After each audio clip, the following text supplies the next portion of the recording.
Stop that. Stop that. Stop that. Yeah, I hear him chat to the noise. Move too quick, can't stop for the talking. I hear him chat with the walking. Just too sharp with the prize. White girls better tell me I'm awesome. Yeah, hot like fire on the pan. If you wanna touch my please use caution. Cold like 0 degrees. I'm out the cage, gotta let out the beast. Revolutionary, gotta let out the streets. Locked in a cage, I'ma let out the sheets. You came for one man, forget my peace. You take the west side, take on the east. I'ma put him in the cage, never let out the. Yeah, I hear him chat to the noise. Move too quick, can't stop for the talking.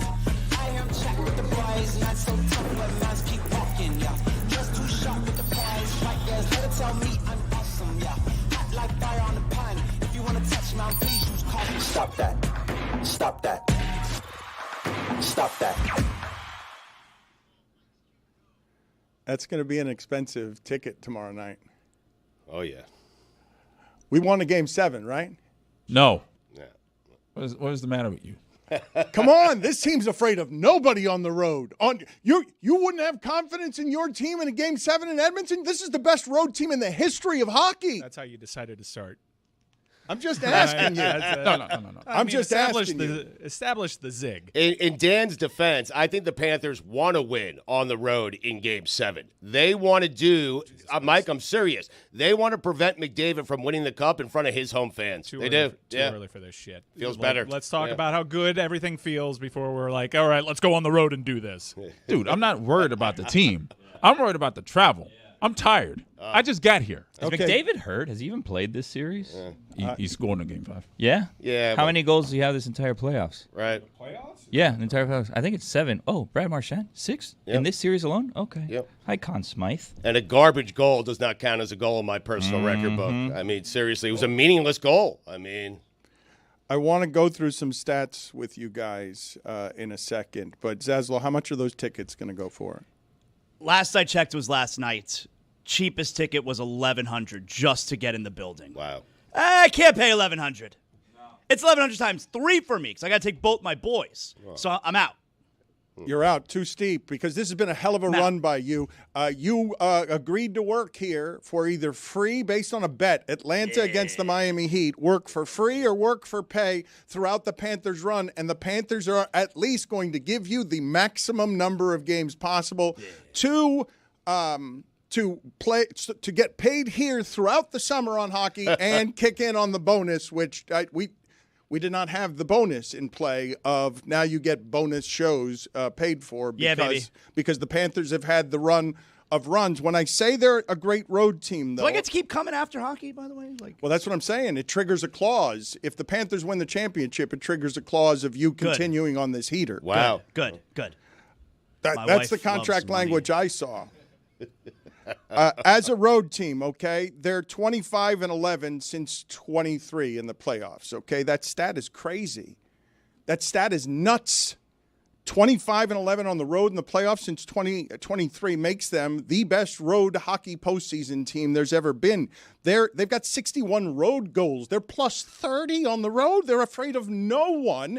And after losing that way in Game 4, where Edmonton breathes life for the first time on, we can get it to 2-2, and we came back from 3-0. We're the only team in the league that can do that to the Panthers.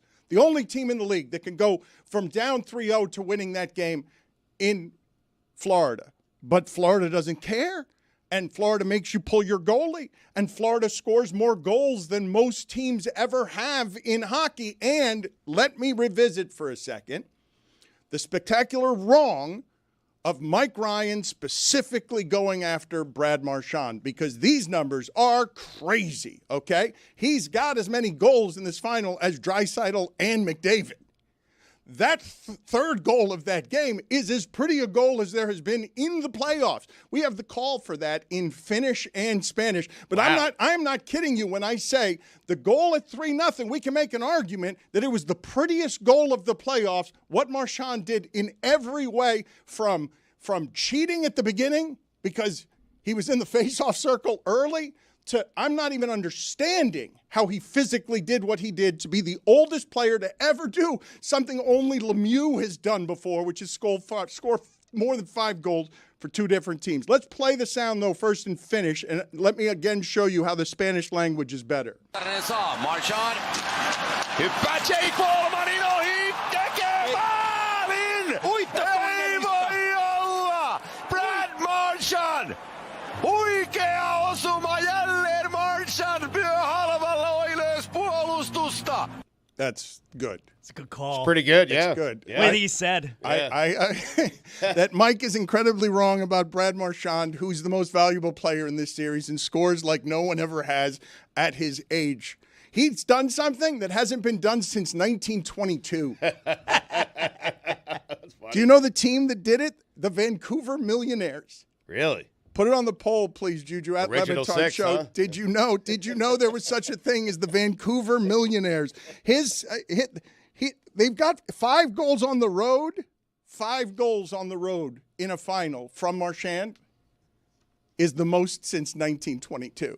Play the call in Spanish. Arriba para que venga Marchand, Marchand que se autohabilitó, Marchand puede hacer golazo, Marchand, ¡gol! ¡Gol! ¡Golazo! ¡Gol! De las Panteras, Brad Marchand, espectacular!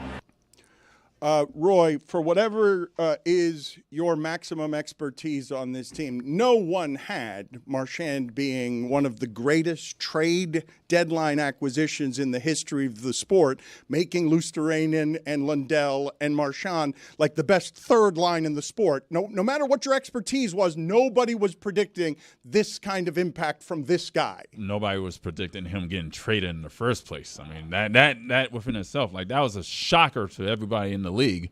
And now, at 37 years old, he pretty much wrapped up Conn Smythe right there. He's the MVP of the entire playoffs. Yeah, third line has 55 points in 22 games. Wow. In case you were wondering, the second-round pick has been upgraded to a first for Boston. So they should feel okay about it. Brad Marchand, espectacular! It's what makes this team so good is their depth, and they have a first-line guy playing on the third line. Oh, but Stugotz, yes, Yeah, but Lundell. Stugotz. Luostarinen. These are really good players. Yes. And whoever gets paired with that line over the course of these 3 years together plays well, too. It's an unbelievable – it's probably the best bottom 6 line you'll find in hockey, and you're not chasing contemporaries. You're chasing ghosts with that third line. Brad Marchand, espectacular! So let me talk. Lundell, people will talk about him as a two-way player who sees the ice somewhat like Barkov, like Baby Barkey.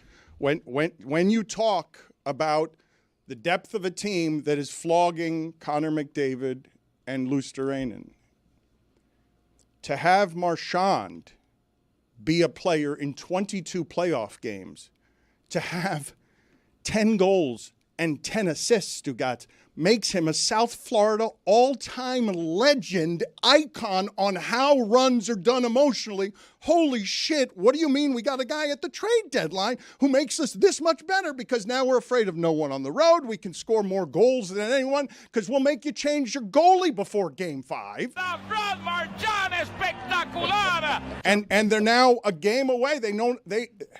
I want to know where to put this team if tomorrow night's expensive ticket becomes an all-time team in this town because of what they did and who they did it to. We'll see. I guess it depends on how many people show up at La Carreta to see their legacy within this town. I do think that you can make an argument for dynasty, even though that's usually reserved for teams that win more than 2. Even though this is a bit of a ridiculous conversation because they haven't done it yet. Edmonton might be one of the greatest teams of all time, and they just keep running into the Florida Panthers. I think for historical context, though, on Brad Marchand, a lot of people making the argument this is the most impactful trade deadline acquisition ever, and you have a solid hand. He's probably on the medal stand. Marian Gaborik scored 14 goals for the LA Kings in a great acquisition from the Columbus Blue Jackets, and your guy Butch Goring in the 1980s ended up winning the Conn Smythe. That's your boy? Yeah, Butchie. Yep. Before we go any further, because I want to talk about Number this 91. team.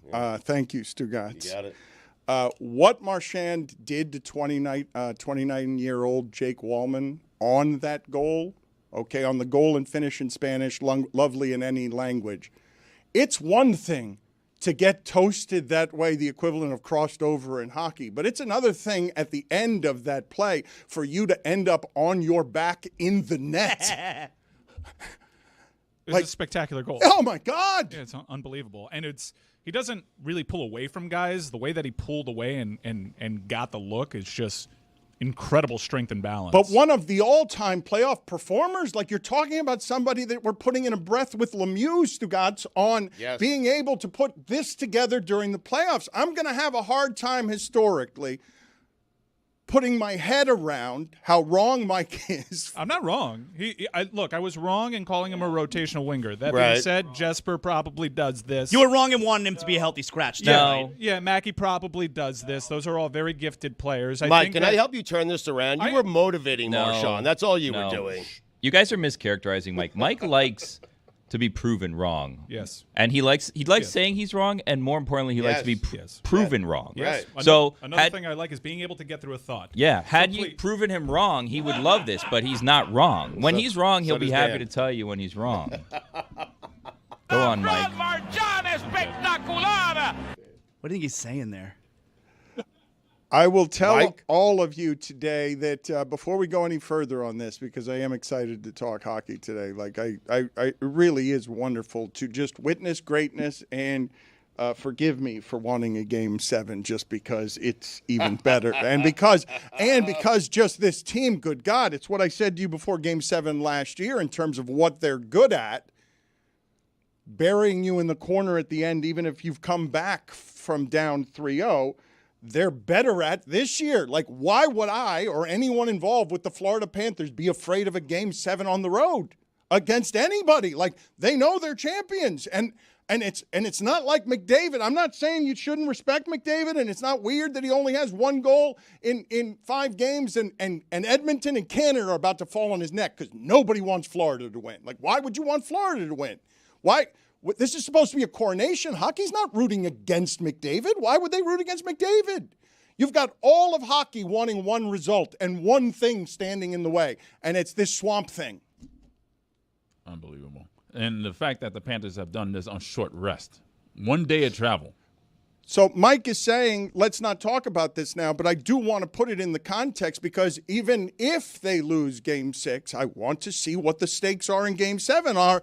On dynasty or underachiever? Right. On once in 3 years because you thought you were so close to 3? Everything's on the line, Dan, for all the marbles, right? A lot of them. Yeah. I don't know if you can make that argument when you consider the first time that they made it to the final, they were the last seed in. But they were still there, though. Yeah, I understand, but they were huge underdogs to Vegas. So that season wasn't a disappointment. Right. They win the Cup last year. If they lose to Edmonton and the best player in the game, 2 of the greatest in the game in Draisaitl and McDavid, I don't think anyone looks at them as like, you really underachieved. I don't think it's a Boston Celtics victory. Okay, but regardless. Oh, but up 3 games to 2 if they wind up losing the last 2. It's a total disaster. That would hurt. That's where it gets disappointing. The context of, hey, in Game 5, we had this big lead. I want people to feel the weight of a historically great series between what I believe to be historically great teams. People will blame McDavid. I will not. The Panthers will choke it out of you. Like, I understand why you need your performer. Like, McDavid's got to be better than the Panthers. Everyone, I'm guessing that Billy and Stugotz are now in the Greg Cody camp of ready to get on board with McDavid's overrated. I mean, I was there last year. Dan, how can you give a guy a pass if he's the greatest player in the game and he has 1 goal through 5 Stanley Cup games? How can you give him a pass? Now, we'll see what he does in Game 6 and Game 7 if there is a Game 7, but he doesn't get a pass. You have to be better than that. And this is fair criticism, and it's what comes for the all-time greats. I'm just telling you I respect the Panthers enough to say that anyone they choke out, it's because they choke everyone out. Like, I've watched enough of this for 2 years to know that it is a failure on the bottom line for McDavid, and those are eternal, by the way.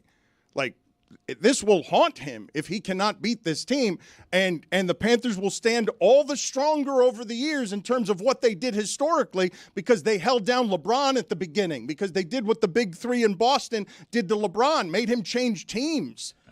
This is stopping LeBron in his prime. He's 27, 28 years old. This is supposed to be the run in which he dominates the league. I would say if the Panthers win tomorrow, and you don't get a big game tomorrow from McDavid, it becomes the Panthers won 4 out of 5 after Edmonton won game 1, and McDavid had a goal in the series. He'll get absolutely crushed, just annihilated. I gotta keep reminding people about something, that this is not a one-man team. Yeah. It's still Leon Draisaitl on this team. He's been fantastic, and he might be third place in Conn Smythe right now. Yeah, the way that I hedged last year when the Panthers had a huge lead was, let me take McDavid, Conn Smythe. I'm doing something similar, but I'm hedging with Leon Draisaitl, who I think out of the two deserves it more just because he's better defensively. But last year, the saving grace for McDavid was it was his first Stanley Cup, and he won the Conn Smythe. So how much can you really go at him? He battled back from 3-0. If the narrative plays out the way that Zaz suggested, then the media jumps on his neck, and he starts feeling the things that LeBron started feeling after that Mavericks loss. I feel bad for him, to be honest with you. I mean, after watching him for 2 Stanley Cup finals, he's just not that good. Mm-hmm. You know, regular season guy, compiler. He puts up all the big numbers. He's a good skater.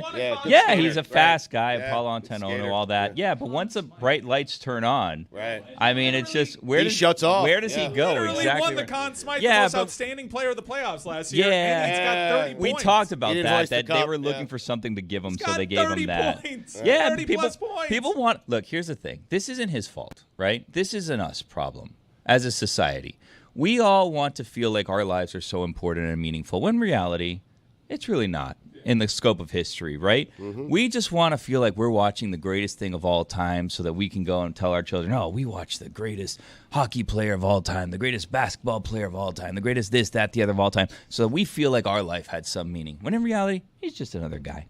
Just another guy. And just let him be another guy. Why do we put this pressure on him and make him feel like he has to be the best? He has to be a great. He has to win the Stanley Cup or he's nothing. He's just a guy. Well, Billy, what if you are watching the greatest thing of all time? I'm not.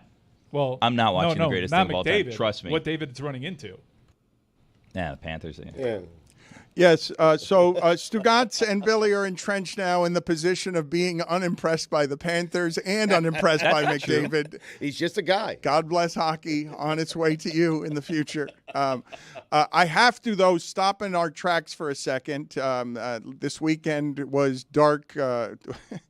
So this weekend, I believe, produced one of the largest, if not the largest, protest in the history of our country. If you're talking about 13 million people, if you're talking about 1% of our country, if the estimates are right, to No King Day, that America doesn't want a king. They don't want no king. They don't want a parade for a king. They don't want to feel like North Korea, more poorly done North Korea, because our guys don't march right. So, let's look at the tank here, the sound from this parade that got apparently 10,000 people. This is, a lot of people were making fun of the marching here, the junior ROTC lack of discipline in the march. We should never. We're not doing that. Nope. No, thank you for your service.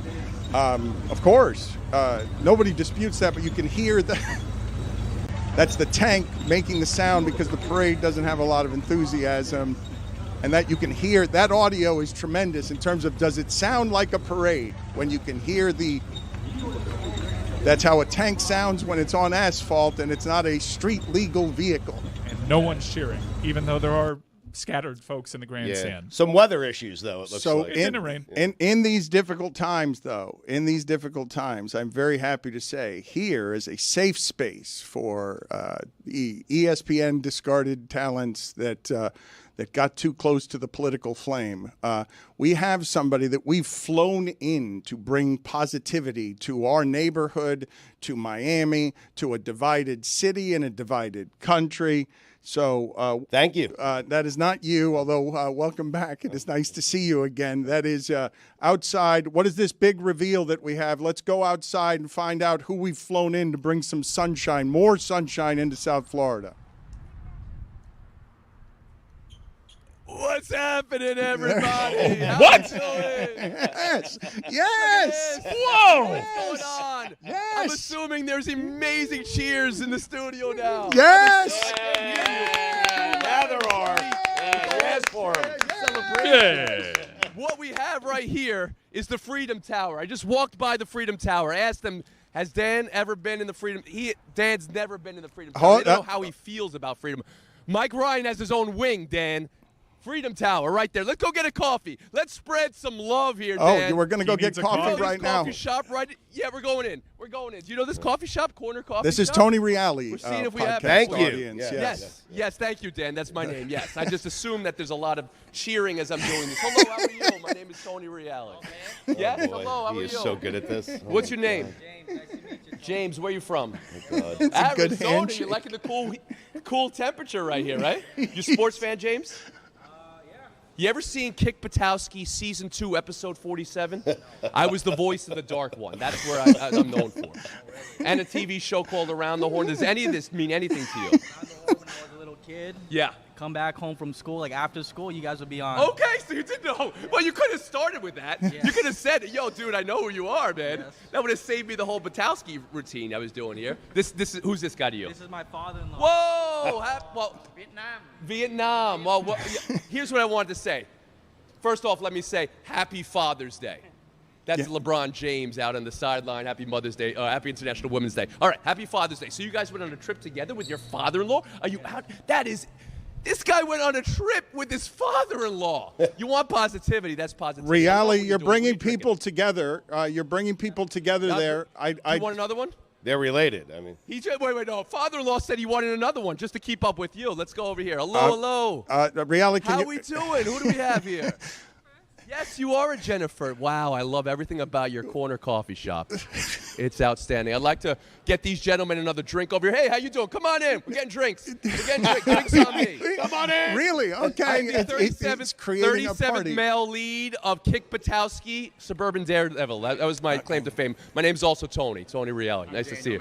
Dan, that's me right now. Oh, wait a second. The most immersive experience in all of content right now. This is it. Look, this is like looking on ourselves. There it is right here. All right, everybody's going to get a coffee. I want to talk to Jennifer real quick. You have a wonderful corner coffee shop. Yes. He's so nice. Putting something together.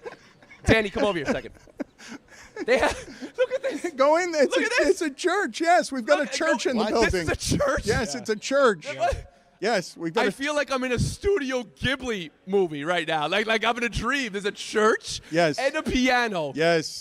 This is the Venn diagram of me. Jennifer, can I play this piano? oh boy. This is like the Venn diagram. Guys, you did not tell me this. I'm gonna put this right here. Hold on a second. You want positivity? Here we go. All right. You know he's good at this. Don't play piano, man. Of course he is.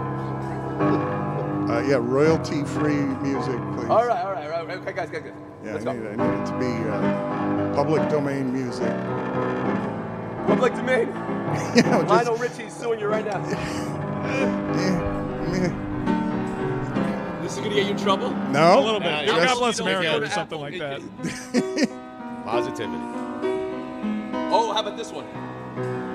Anything Beatles, Tony. Just stop. There it is. Yes. All right, so we played piano. I'm not sure if I'm going to get you guys sued at the Wazoo. Okay, There's a church here. There's a church here. Yes. Look at this. I'm going up top. That may not be my church, but any church is what we need after this weekend. This is church.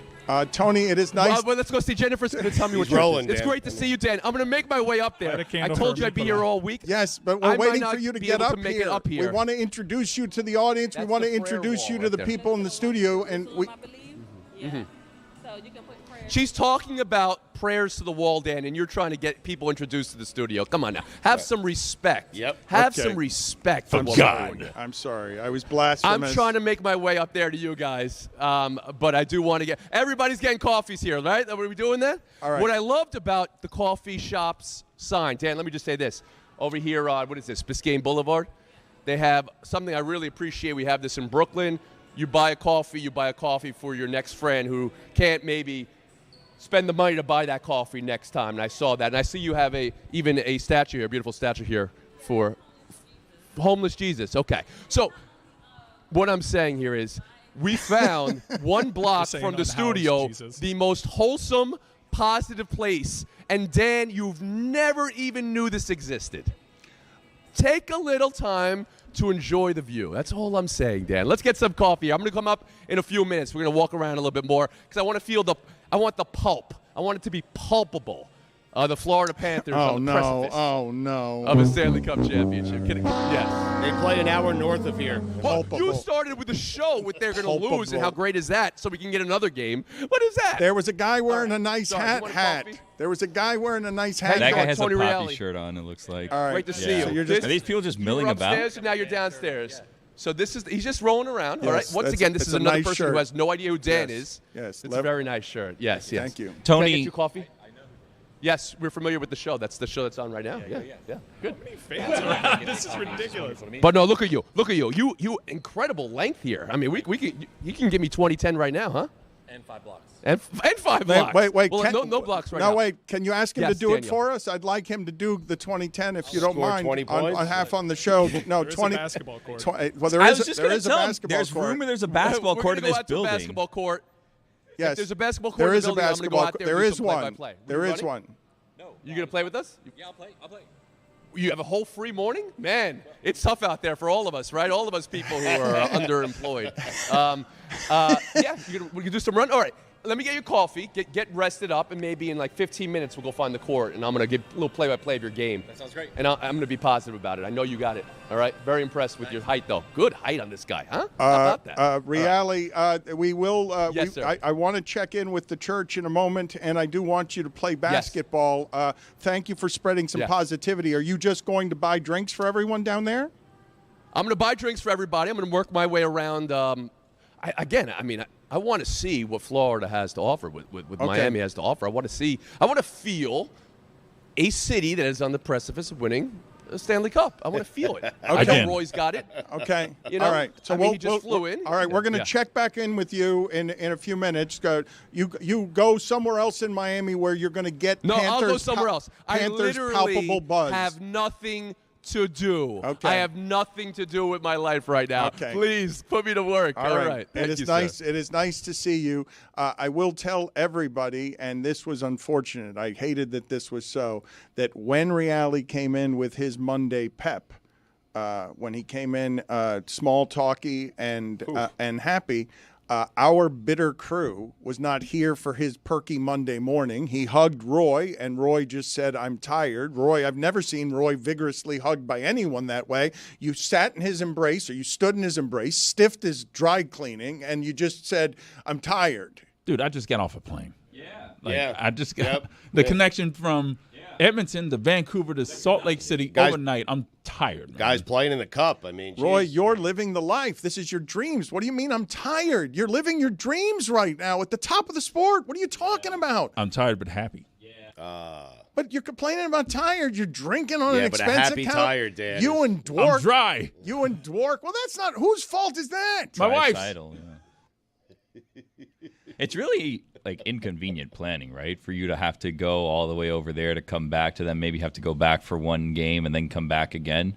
You're really leaving a massive carbon footprint, Roy. Yes, it's all the Los Angeles Kings' fault. They should have took care of things in round one. Let me be clear, by the way, in my stumbling around in transition from hockey to Reali, because I do want to be clear about this. I'm not even mocking when I say that I have maximum respect for our troops in a situation where they are in servitude to someone they know has called them suckers and losers.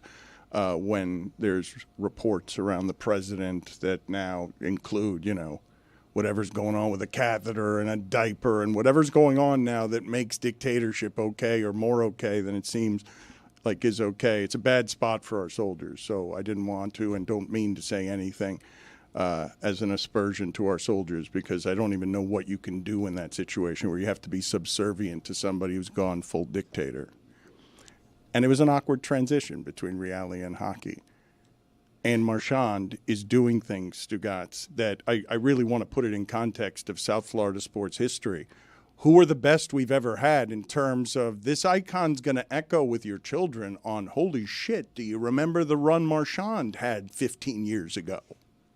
Like, this is generational stuff that's happening from what, like, Seth Jones isn't the one doing this, although he adds to their depth too. It's the guy they got at the trade deadline right. that did this, Stugotz, 13 years ago. It would have been like if when the Heat traded for Iguodala in 2020, if Iguodala was the Finals MVP for the Heat. But it's nuts. And they won. It's nuts because the best player is also the best story.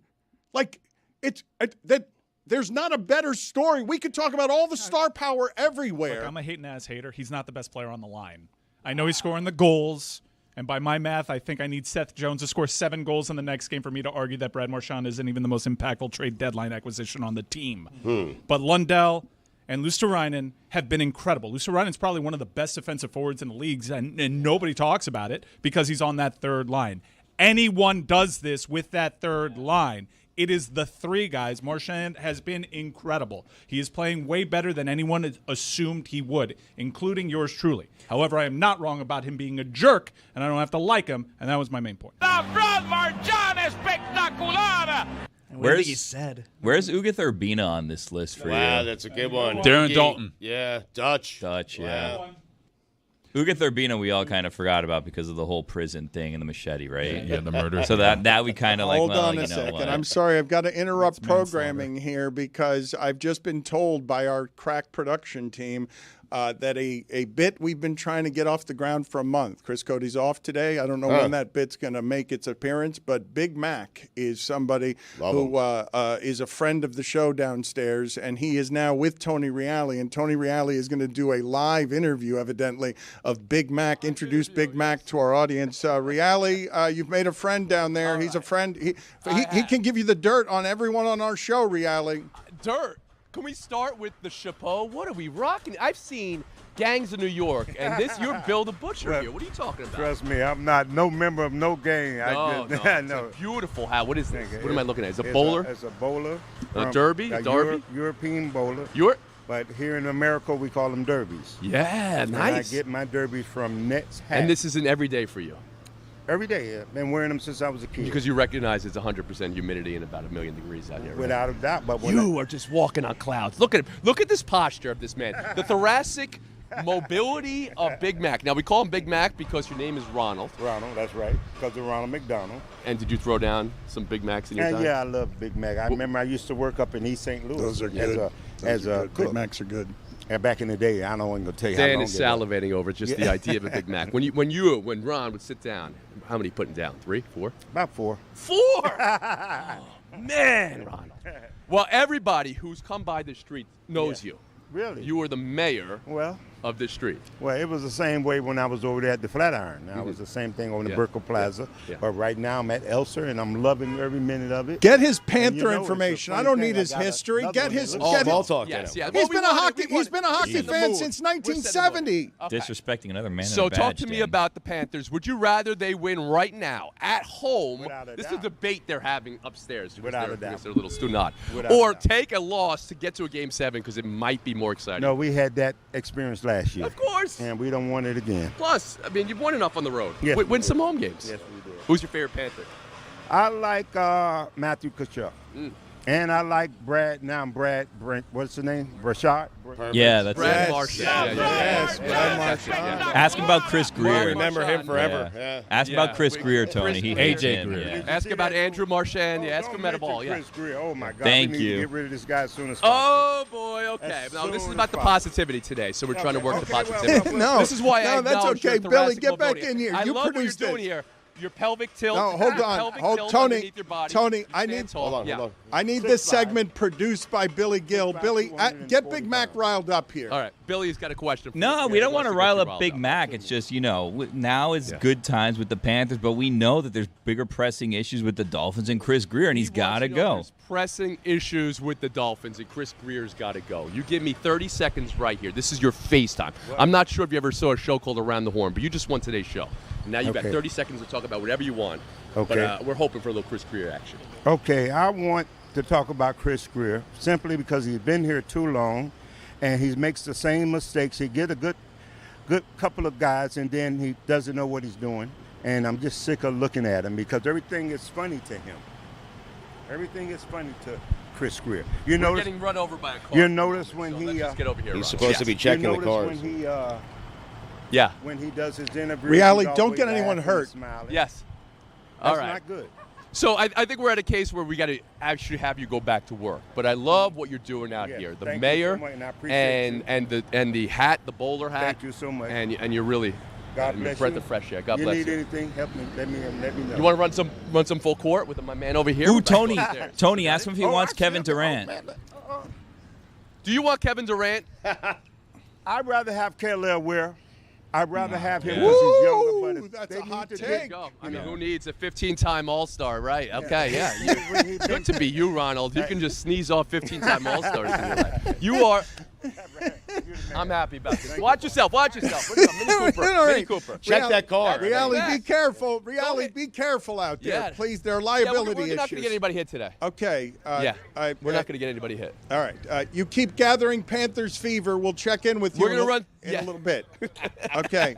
Thank you. Right. You keep finding Panthers fever all over the city.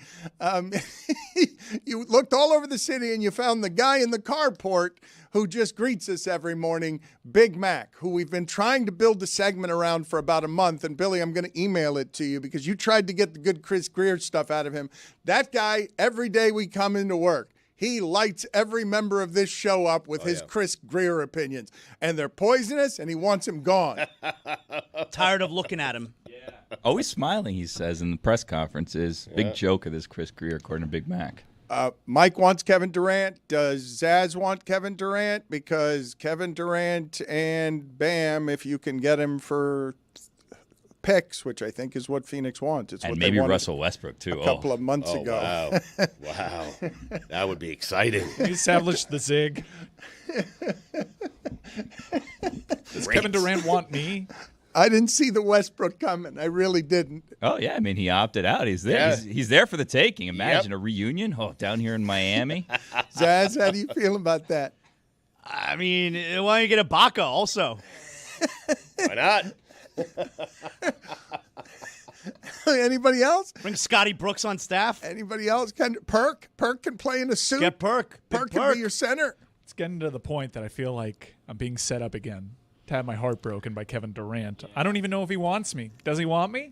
You're not going to answer my question until he tells you? Yeah, does he want me? He's going to break your heart with San Antonio.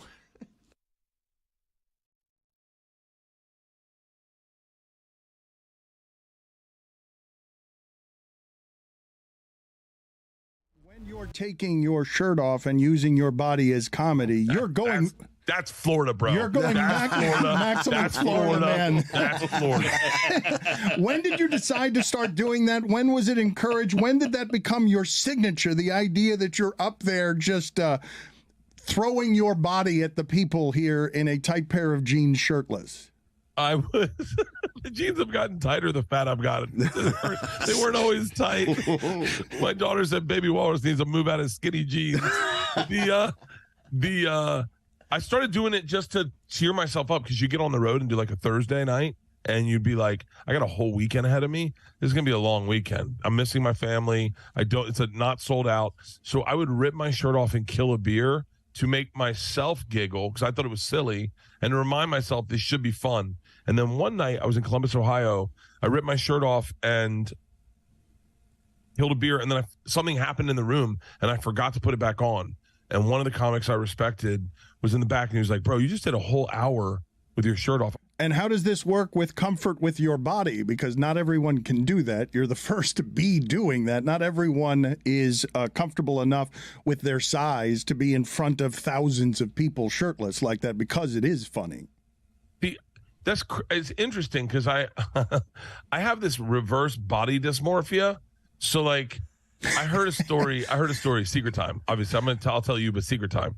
I heard a story that Chris Pratt was a fat kid growing up and that someone told me like he'll always be fat in his head. No matter how great of shape he is, he'll always think of himself as a fat kid. I was in shape as a kid, and so I do not see myself fat at all. As a matter of fact, I think in Razzle Dazzle, I look low-key jacked. I think I look better than I've ever looked. My shoulders, dude, look at my shoulders. You are jacked. Oh, yeah. You got the cuts right there. You see it there? I mean, I'm feeling good. I feel great about my body. The new Netflix stand-up special, Razzle Dazzle. Oh, look at that. Look at that. Bert, stop making those faces. Never show your belly button. Yes. Do that thing where you're, Let's increase your female viewers. make your boobs move. This is a body you can get. Razzle Dazzle is the stand-up special. How old would you have to be? What is the age if I came up to you and said, Bert, you're not going to believe this, but the new movie, Machine, it's in theaters in May, and Razzle Dazzle, a Netflix special, is happening. At what point in your career, at what age would you have said, yeah, that's a possible dream? Oh, 50? Where I am. I didn't think any of that was going to happen. Listen, I got to be dead honest with you. I shot Razzle Dazzle in November, and I'm used to the Netflix specials, but with the Machine movie, that was sitting on a shelf. They weren't doing anything with it, and they weren't going to release it. And it wasn't until I leaked it on Rogan that it got life. And so ever since it's got life, now it's got real life, and so I didn't think the movie was ever going to come out. Dan, Bert's got me feeling confident. You know what? I'm going to join you, Bert, taking the shirt off. Wow. I love it. I love it. Well, I'm going to have to do it, too. I, too, was ripped when I was younger, Bert. I'm going to have to do it. Let's all be. Come on, bros. Oh, man. I don't really want to do Round the this. horn. Dude, you're looking good. The Mano-Lantern. Thank you. Okay. Oh, my Dan's God. doing it too. Dano! Take the top off. Oh, jeez. All right. You are allowing us to be more comfortable with our physical Okay. appearances. I have to take off my nipple stickers. He's a pioneer and an icon. Oh, look at Dano. Mr. Nipple. Oh, Perfect. Do this Sorry, to and this shirt, everybody. I don't know. It's like a Cold routine. in here. Yeah, There's it reverse is body cold in dysmorphia. here. Only Yeah. actual. It's a reverse It's a body really dysmorphia weird thing. time for Jessica to come back Yeah, I into was the like, room. Jessica, Perfectly do not walk in here. Hey, Jess. You like it, Bert? Get out. Beautiful. Thank you. Absolutely beautiful. Thank you. Why So are you you. massaging? Andrew Luck making an appearance cold. there. Bert, I do want to know when you were partying, the top partier at the #1 party school in the country. What did that look like? You're looking at Marijuana in the afternoon. Yeah. Around 4, Simpsons, fried chicken, and a lot of cocktails up until about 2 in.morning. Then back to my place. Goat Campbell around 3 in.morning. Joint set on the Seminole Head. I love you. And not a lot of sex, just dudes. The best 6.5 years of your life, Bert. How much public nudity was there? An aggressive amount. This is back before that was considered assault. You can't do that. You shouldn't be. Publicly nude is probably a bad idea, but this was a different time. I'm feeling assaulted right now in this room. I took a dump on a pizza box to win an election. Like I was totally naked. Like this is back when that was called provoking. That is a great sentence. I took a dump on a pizza box to win an election. By a landslide. I won by a landslide. I mean, that was Trump's platform.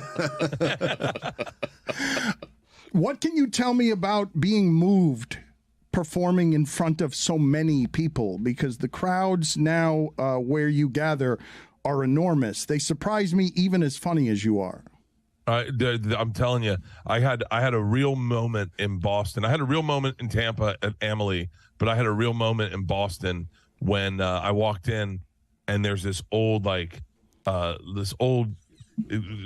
that's been working at the Garden forever, and I walk into my underwear, and he goes, "You sold it to the ceiling, kid. You sold it to the ceiling." And then I got a standing ovation, and I started crying. I was like, boom! It caught me off guard. Same thing happened in Tampa. Same thing happened in Orlando. I never expected any of this, man. At 44, I was fired from Travel Channel. My wife wanted to get a vasectomy. We were tearing down our house to rebuild it. I was nowhere. I got kicked off Funny or Die tour. I was making $2,000 a week on Funny or Die. Tom was making $20,000 a night, and I was like, that's my life. I got to accept it. Talking Sunset Gears with comedian Rob Delaney. I really am thrilled to be doing this, Rob, because I admire your work a great deal, and it's rare that I find somebody from afar that I've been wanting to talk to because their story seems somehow something even more admirable to me. Now, you might not view it this way. I don't know how much nobility you think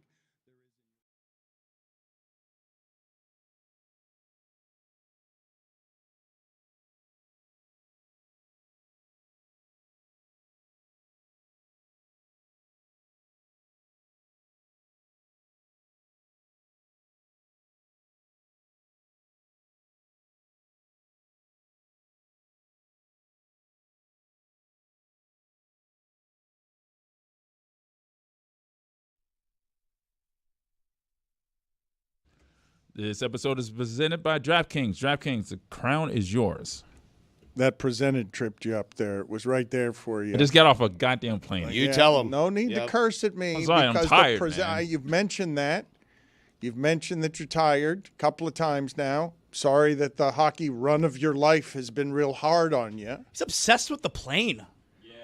But, I mean, he's complaining the whole time about how tired he is, and it's the time of his life. Like, it's the greatest thing is happening all around him, but he's like, all he has to say about it in commentary is, I'm tired. Also, like, the company could just tell you no. Like, you didn't have to go on this trip. You could also not go to a Game 7 if the flight is so bad. Oh, yeah? Watch me. This is the thing. Yes. See, this is the thing. He would not miss this for his life, and this is he just likes to complain. He wants to complain. He's at the height of joy. This is what it looks like. This is Joy Roy. It's different than reality. He said it's a happy tired. That's what he is. We all understand Well, that. but We can relate. but the point is he's happy, tired, and also, if I get my beloved Game 7, if the company didn't send him to Edmonton, he'd throw a temper tantrum and protest in the streets. Yeah, I'll be marching. Chris No Cody- Kings. Chris Cody took today off to recover from Roy's flight. Huh. Chris Cody is a phony baloney. What do you, Billy, what are you shrugging Just your takes random shoulders days about? off. I mean, We're just trying to figure out, why Roy is in this position of being tired driving the show. Because it's not even on the calendar like a taken day off. It's just not in today. Yeah, just didn't show up for work. Well, it wasn't scheduled. It's just, I don't know. Okay. Maintenance day for Chris. Got to keep him fresh. It is because this run, Stugotz, the last 5 years, I think this show has been battered by what the playoffs in basketball and hockey have been.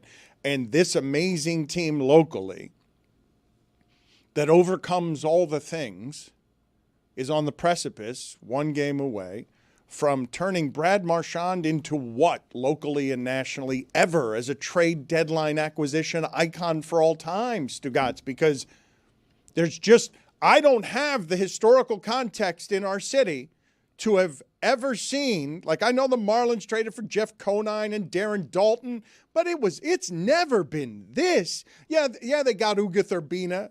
They got Y'all remember Uga Urbino differently than I am. Yeah. He was giving me a heart attack every time he was on the mound in the playoffs. But he was a step up from Braden Looper. Braden Looper was the Doesn't worst. mean he was good. Except that game. That game that Braden Looper had, the Alex Gonzalez home run game, where Braden Looper was going up against, I think it was Jeff Weaver, and no one in the stands felt comfortable about their team's position at all. It was Jeff Weaver versus Braden Looper.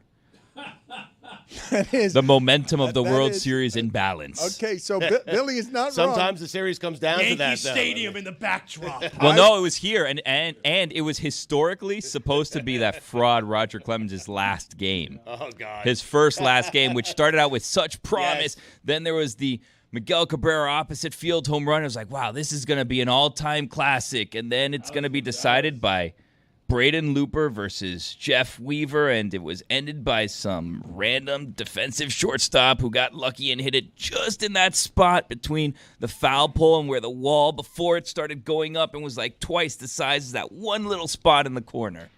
Baseball. Stugotz, that right there is as much, that moment that Billy speaks of is as much, I believe, as he's ever cared about sports, at least in part because it represents such delicious anarchy that Braden Looper would shut down the mighty Yankees of Roger Clemens because he got out of a bases-loaded jam that none of us thought he would get out of. I've got a really good one. This guy shot lights out in the bubble for Miami. I think it's a pretty good comp for Brad Marchand. Now, Brad Marchand has a much bigger name, but in terms of role for the team, very similar. Jay Crowder. Yes, Jay Crowder was incredible in the bubble. It became the Jay Crowder trade. Yeah, he was a huge part, a starting player on a team that made it to the finals. Yeah. But people will laugh at you when you say Jay Crowder because it's Jay Crowder. I'm saying because of the nature of the goal scoring, you're underselling emotionally what's presently happening in this sport. Whether you want to dilute it or not, with he plays on a great line. Oh, I understand the goal scoring. That's why everyone thinks that he's the best player on that line because he's the one scoring the goals when he's partnered with two incredible players that are on almost any other team. I know, but would to be Dan, like first or second liners. To Dan's point, he's been the best player on this team, on a team that won a Stanley Cup a year ago. I won't say that. He scored all the biggest goals. But that's he not, has. No, he's got. This is what's funny. He's not, the leading goal scorer in the playoffs is Sam Bennett. Give him some credit. Can we find the spot, please? Between too much credit and not enough on I believe we're witnessing something that's going to echo for generations, okay? So we can get to the arguments about how much credit or not credit or best player or not best player.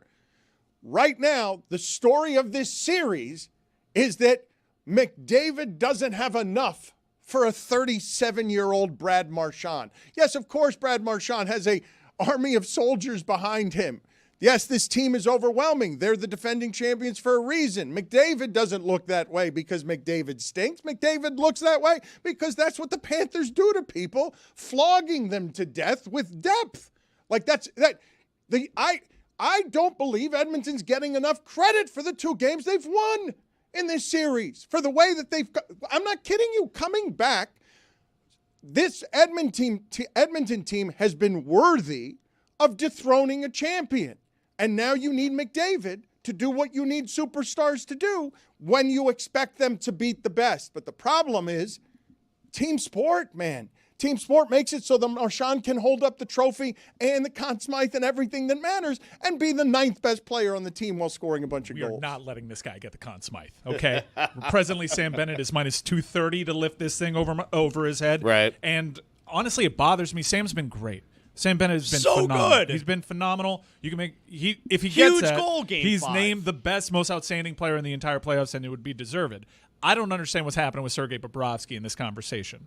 Not counting my chickens, but he's had his most stellar postseason run. He has been good damn near every game. This is the best he's playing as a Florida Panther. Usually when the goalie plays this well, they are not plus 1,000 to win the Conn Smythe. You know what it is, I think, with him? And you're right. He has been great, Bobrovsky. But here's the thing. When you look statistically, Game 1, he gave up 5 goals.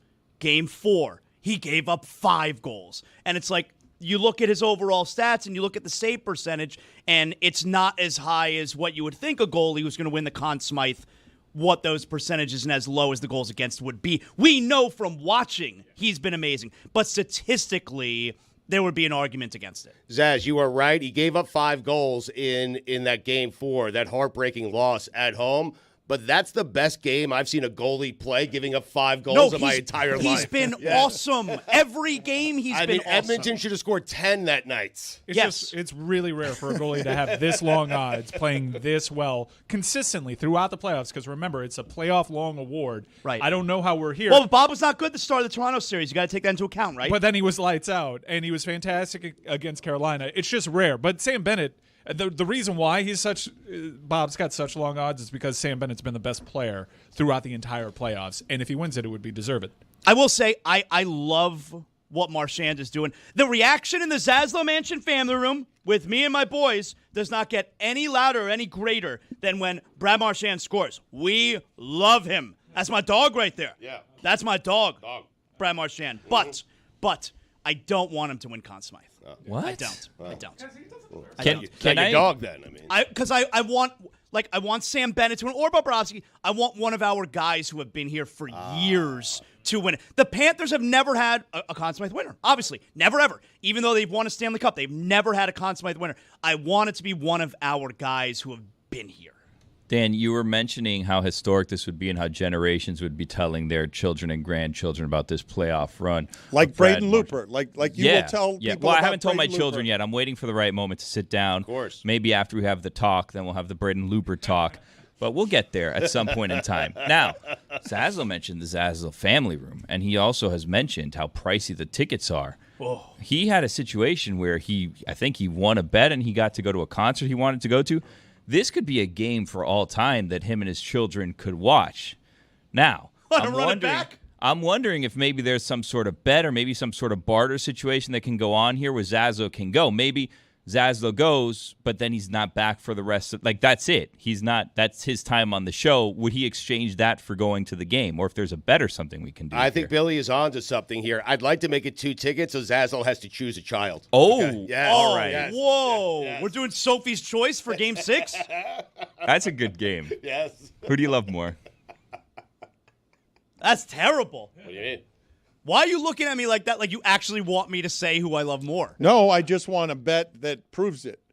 Yeah. Or how about this? If it goes to a Game 7, you fly Zaslow and his children to see Game 7. Just one.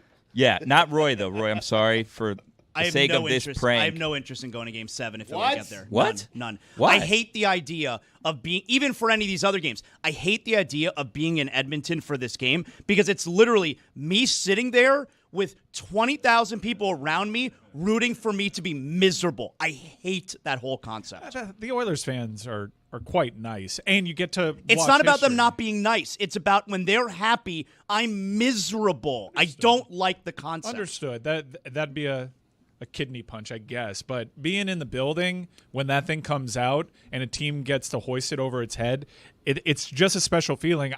We had lost 3 consecutive games. That barn was haunted when I walked in there for Game 7, and I was fine with the decision that I made because either I see my team lift its first Stanley Cup or I get to see the game's greatest player etch his name in an all-time great conversation with the greatest comeback in the You would have history been saying of that sports. to yourself if they were marching it out there last night to give to Edmonton. At least I'm here to watch history. The way that I rationalized the price, and those tickets were twice as much as what I paid to get into the barn for Game 6 tomorrow. You're going to keep doing that barn thing. Yep. It's a hockey thing, man. You're wrong. I'm not crazy. You're crazy.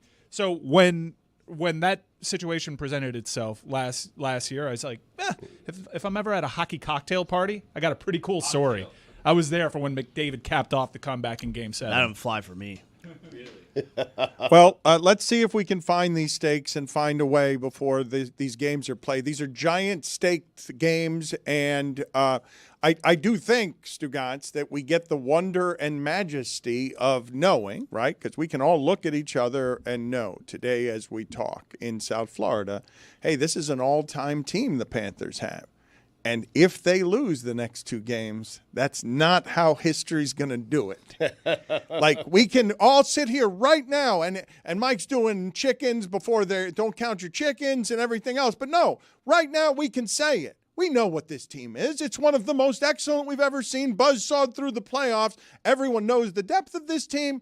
And I already took you through the litany of what they've done the last 3 years of taking out franchise blueprints. This would be an all-time team, right? If they finish this off. When you're up 3-2, you have to finish it off. No, Dan. but my point is, it is an all-time team. I know it right now as we speak. No. If they Stugotz, if they lose 2 5-4 overtime games the next couple of days, it will make them no less good to me. I know how good this team is. You do not need to prove to me, Panthers, that in these next 2 games you have some sort of resiliency I don't believe you to have. No, I know you have it. You may lose the 2 games because hockey happens, but I know what I'm watching here. It's excellence of the highest order. I understand that, but the way you have people talking about you for the remainder of time is by winning back-to-back Stanley Cups. That's how you do it. That's the way you do it. They would be up there with the 72 undefeated Dolphins. They'd be up there with those Heat teams with LeBron and Wade. They would be up there with a Hurricane team. They won back-to-back Stanley Cups. They need to finish this off. No one's talking about 50 years from now a team that won 1 cup. Okay, No one. and you can do that argument in sports for the rest of the time. Fine. I'm just telling you that right now as we sit here, up 3-2, what the Panthers have is earned.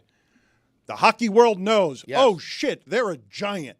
They were a champion last year, and it was no fluke. Obvious to all, McDavid will really be doing something if he climbs over them. Stugotz is right, though. They don't talk about individual one-time champions. When you lump in the greatest franchises to ever win the Stanley Cup, who are the greatest teams of all time, they invoke the Islanders, they invoke the Oilers. Yes. They may mention the Blackhawks, who didn't go back-to-back but had a crazy run there. Multiple championships get you in that conversation. Red Wings, those are the teams too. So let's think about these guys because Rasheed Wallace was traded at one point, and the Detroit Pistons produced what would be the biggest upset, save the one we're about to witness if the Pacers beat Oklahoma City. That Pistons team beat Shaq and Kobe, and Rasheed Wallace is remembered for all time as an all-time linchpin. That team needed Rasheed Wallace to win the NBA championship. Right. I want to talk I want to talk a bit about the transactions from sports yesterday they don't rise to the level of blockbuster only because we've gotten spoiled by when legends like Durant are moving.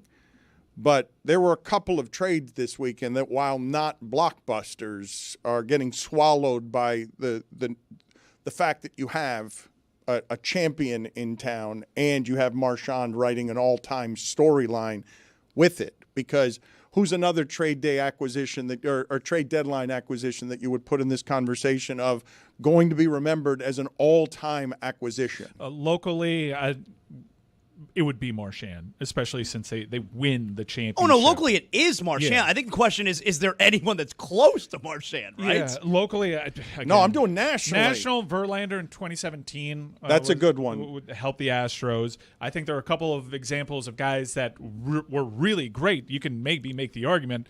CC Sabathia was the greatest deadline acquisition ever, really helped the Brewers. Carlos Beltran. They didn't win the Great one, Beltran. Sabathia didn't win the championship. Manny Ramirez, Florida was in those talks. When Manny Ramirez went to L.A., he was spectacular for them, but they didn't win. So I want to examine these trades with you guys because I want to examine, in general, the trade with you guys. The acquisition of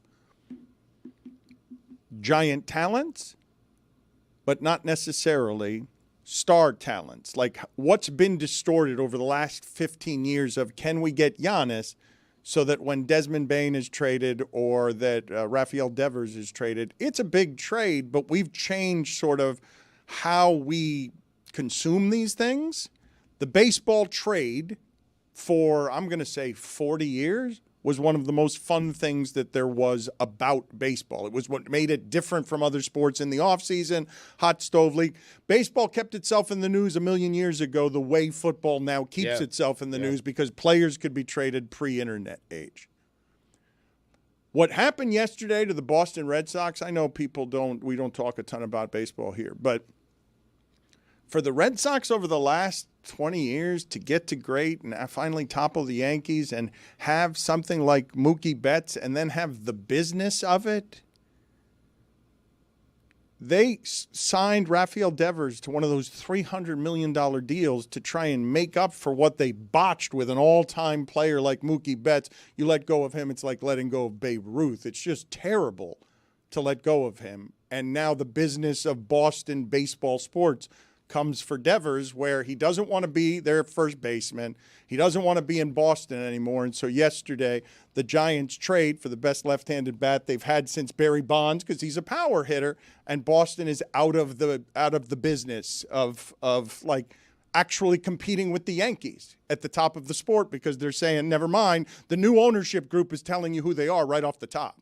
But baseball is such a weird sport. The Red Sox have won 5 straight. I think they're just 6 back of the Yankees in the AL East. Like, it's such a strange sport that even without their third baseman, who was a first baseman, who didn't want to play first base, they could still make it to the playoffs. They can. It's a weird sport. The Marlins did it. Yeah, no, they could. But what I'm saying is Boston is signaling, right? The Yankees are playing for everything. Aaron Judge is the monster of the day. Boston's out of the game now. Like, maybe they won't be, okay, but they're signaling to you, nah, the Devers contract, it needs to get out of here, even though he's a 3-time All-Star. He doesn't want to be here. But again, I'm giving you the symbolism of this was the make good for bets, and now they're out of both of the businesses. You don't just grow these players. Well, they got rid of him because he was a malcontent. Like, he was just not cooperating with management. He was refusing to play positions. Like, he and management were not on the same page, and it became apparent that they were just not going to resolve that situation. I know it sounds crazy, but, like, we're in a world of baseball where he's making 31 this year, 27 next year, 28 until, basically 2033. That's not that much in baseball right now when you have players making $60 million a year. So his contract isn't even terrible for what he is. He's just a situation where they just were not going to get on the same page as him. You're right. He was a malcontent, and they just shipped him off. Yeah. And it sucks for the fans. I mean, no one can feel what they're feeling more than us down here of, hey, look, your star player now is just traded to another team. But let me ask you guys this question, because I don't know how it would bleep with your head. Everything started with Rafael Devers because management paid Bregman, right? Like that, they paid him and no one informed him. And so he went from star of the team to no one's telling him anything to, can you play first base? No, I don't want to play first base. And it's like, that's what happened, correct? And I ask you, a baseball player cares nothing more about it than being great at baseball. And you tell him, hey, you're star of the team. Look at all this money we're paying you. And here's this other guy. We're not going to inform you anything and move to first base. And like, was anybody going to ask me? I mean, A-Rod played third. Okay, but the respect of it, does it not mean anything? Like on just human terms, yes, go do what you're told, of course. But are you going to allow the humanity of that to actually reach you on some place that hurts? It can go both ways, though, right? Like, there could be the respect thing with the player. You gave him this much money to do X. And then the other side of it is, well, we gave you this much money. Right. How about you have some respect for us? We would now like you to do X. Like, it goes both ways, right? The funny thing with Bregman, too, is that he can opt out after this season. So they could potentially lose both of them. And then the Red Sox don't have really anything going on. It does go both ways, Zaz, but I do understand how a player is so good at baseball that he becomes a 3-time All-Star and he gets a contract that's worth $300 million. And the team signals to him and everyone, your team, big guy, you're the future. Well, am I? Were you going to tell me that you guys already decided to move me positions? Yes, of course. Everyone's got a boss, yes. But was anyone going to tell me, ask me, wonder, like, or wherever it is, wherever his hurt resides on, at what point do we get to a dollar figure that the person arrives at the own ego stature of, do you tell me what to do? Because I thought I was here of value to you because I was the third baseman and you want me to be happy and proud of what I do, right? In an emotional game where you're asking me to travel all over the country and stuff and everyone's tired like Roy because we're flying. You're asking me to be great at the top of the sport. You're paying me $300 million to be that. Don't I get personnel? Like, isn't this what we're fighting about all over the place when we talk about the power and the transaction in sports, Stugotz, where these guys want to be sort of in on what they get to do for a living, and the fan is like, no, just do your job. Get over there and designate hit. Just be the designated hitter. Go over there and just be a first baseman. I mean, he's Rafael Devers. Is it Devers or Devers? Well, that's not great. Just keep going with Devers. I mean, all right. So do it as. Should that guy have say over how the roster is built? The Red Sox are trying to make the team better, and he wants to ruin it because he doesn't like the position that he has to play, or because Red Sox management didn't consult him before the trade. Get out of here. You have a chance to get Bregman. Bregman's a good player. He plays third. You play first. He's worse than Devers, though. There's that. Oh, yeah. Slump. Devers. I just wonder, like, how did the Red Sox – they must have thought that Devers was going to be okay with the conversation of, we would like you to change positions. Like, how did they not handle it so poorly, but what, like, they didn't know that this was okay, going to go so this way? if we actually want to talk about this, because the two transactions, like, they clearly misjudged it. I thought were interesting. This happens all the time. Managing people is hard. It's a difficult thing. And Rafael Devers, I understand, Stugotz, how people who climb over other countries, other athletes in a fight over money, when they get to the $300 million, they're like, I'm the star, right? I win 3-time All-Star. Everyone knows that's hard, right? There are only a few All-Stars. I'm a 3-time All-Star. I'm the star of your team. You got me. Look, this stuff is tough, Stugotz. I don't know if you've seen what's happened with the Braves, but like, so Freddie Freeman's a first baseman, icon in the town, wins the World Series, historic moment, gets fired, fires his agent. Okay, please just let me get through this. You can get to your Freddie Freeman situation in a second. Freddie Fraudman. He's just talking about the teeth. I'm talking about emotional connections to players and where it is that people, they get it wrong in terms of how people connect in a way that then everyone gets surprised when Luke is attached to a city. Brian Kinning did something great on this the other day. He's consistently great on baseball, and he was just talking about what the Braves did at first base, and they did something business smart. They got Matt Olson. He plays every day. He's just about as good as Freddie Freeman. He's amazing. Only problem is Freddie Freeman has been even better in Los Angeles, and he also plays every day, and no one expected Freddie Freeman to get even better because he was already as great as there was. So Matt Olson is something else at first base for the Braves than what was the soul of a champion team and something that was connected to community. Rafael Devers was a Boston Red Sox, and he was the make good on Mookie Betts. We traded him contract-wise.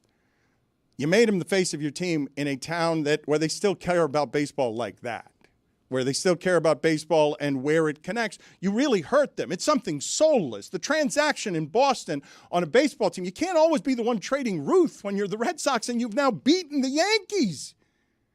Like, the Boston crapped out on the game yesterday in public, and Red Sox fans, I would understand why they would be mad at Devers for not behaving and also mad at their franchise because it's like, oh, we're going cheap now. No? Isn't that what happened? Do I have it wrong? Because Zaz is asking me a good question. Where did the communication break down? I'm sure they've reported this in Boston. And I'd wonder where the communication breaks down on someone like Rafael Devers, who doesn't necessarily have a history of loyalty to Boston as a market, isn't connected there the way Mookie Betts was, the way Freddie Freeman was. So it doesn't want to be there. Like, is unhappy in Boston because be the malcontent in Boston, see how that goes for you. Be the guy who won't play first base for the team and see how nice people are in restaurants in Boston. You're Carl Everett is what ends up happening there. No, your life away from Fenway's terrible, and your life there is not great either, especially when you start the season the way he did, just striking out all the time. Well, he's going to San Francisco. That's a pretty good spot, and they need him. Well, they haven't had a left-handed bat since Bonds. They don't have anyone who hits home runs like that. We're also just assuming here with the way that we're saying this that they're not going to spend that money on someone else, which we don't know. They got rid of him because he was a malcontent, and he was just refusing to play in the field after they made him a DH. They're 10th in payroll this year. I mean... So, Stugotz, the thing that I wanted to sort of marvel at with you, though, when it comes to the trade and the transaction and how we care about it. Now, at any other time in my lifetime, the idea that Shohei Ohtani is pitching tonight. Yeah, it's about okay. time. Yeah, but okay. Snuck up on us, okay. huh? Yes, it's about time. Yep. I'd like to enjoy the excellence of this for a moment before you berate it, okay? Sure. Just give me a second. Yeah. Enjoy away, Dan. Yeah. Enjoy it now before he blows it on the mounds. Ohtani Just give me an inning. I mean, okay. Ohtani is pitching tonight, and what I read recently about him, and I'm reading now he's only throwing an inning. Jesus. Oh God, he's an opener. It's not really pitching. Expensive opener for Dodgers, huh? Anyway, back $700 million guy pitches an inning. Oof. Feel good. Jeez. Go on, Dan. The feel good. Thank you, 7 1/3. Billy. I appreciate the permission. A little quality start. You know what I mean? Yeah. What would Nolan Ryan say? Little QS. Mm-hmm. Anyway. A little QS. I mean, something. It is. It is. It is. We've gotten to the point where that's a baseball thing. Somebody gives you a little QS. You value that. Why even send him out for an inning? You're just going to get him hurt potentially. An inning is Real Cormier. I mean, that's. He's not lying, Dan. Better be 9 pitches. I'll tell you that much. So Ohtani is pitching tonight, and I did read the other day. It made me laugh out loud that Ohtani broke a big drought with 2 home runs. His drought had been 10 games. He hadn't gone 10 games without hitting a home run. A giant drought for Ohtani, and also he's pitching tonight. But the thing that I wanted to frame this against is sort of Ohtani is pitching tonight. And Aaron Judge and bullpen session, live game action. Okay, so Ohtani is going to go out there and stand on the mound and do something that resembles pitching briefly. Little rehab start. Which makes him one of the most majestic athletes of all time. Which makes him one of the most majestic athletes of all time, being able to do both of those things. And I believe the audience wants more on Devers and Desmond Bain. Do you really? Yes.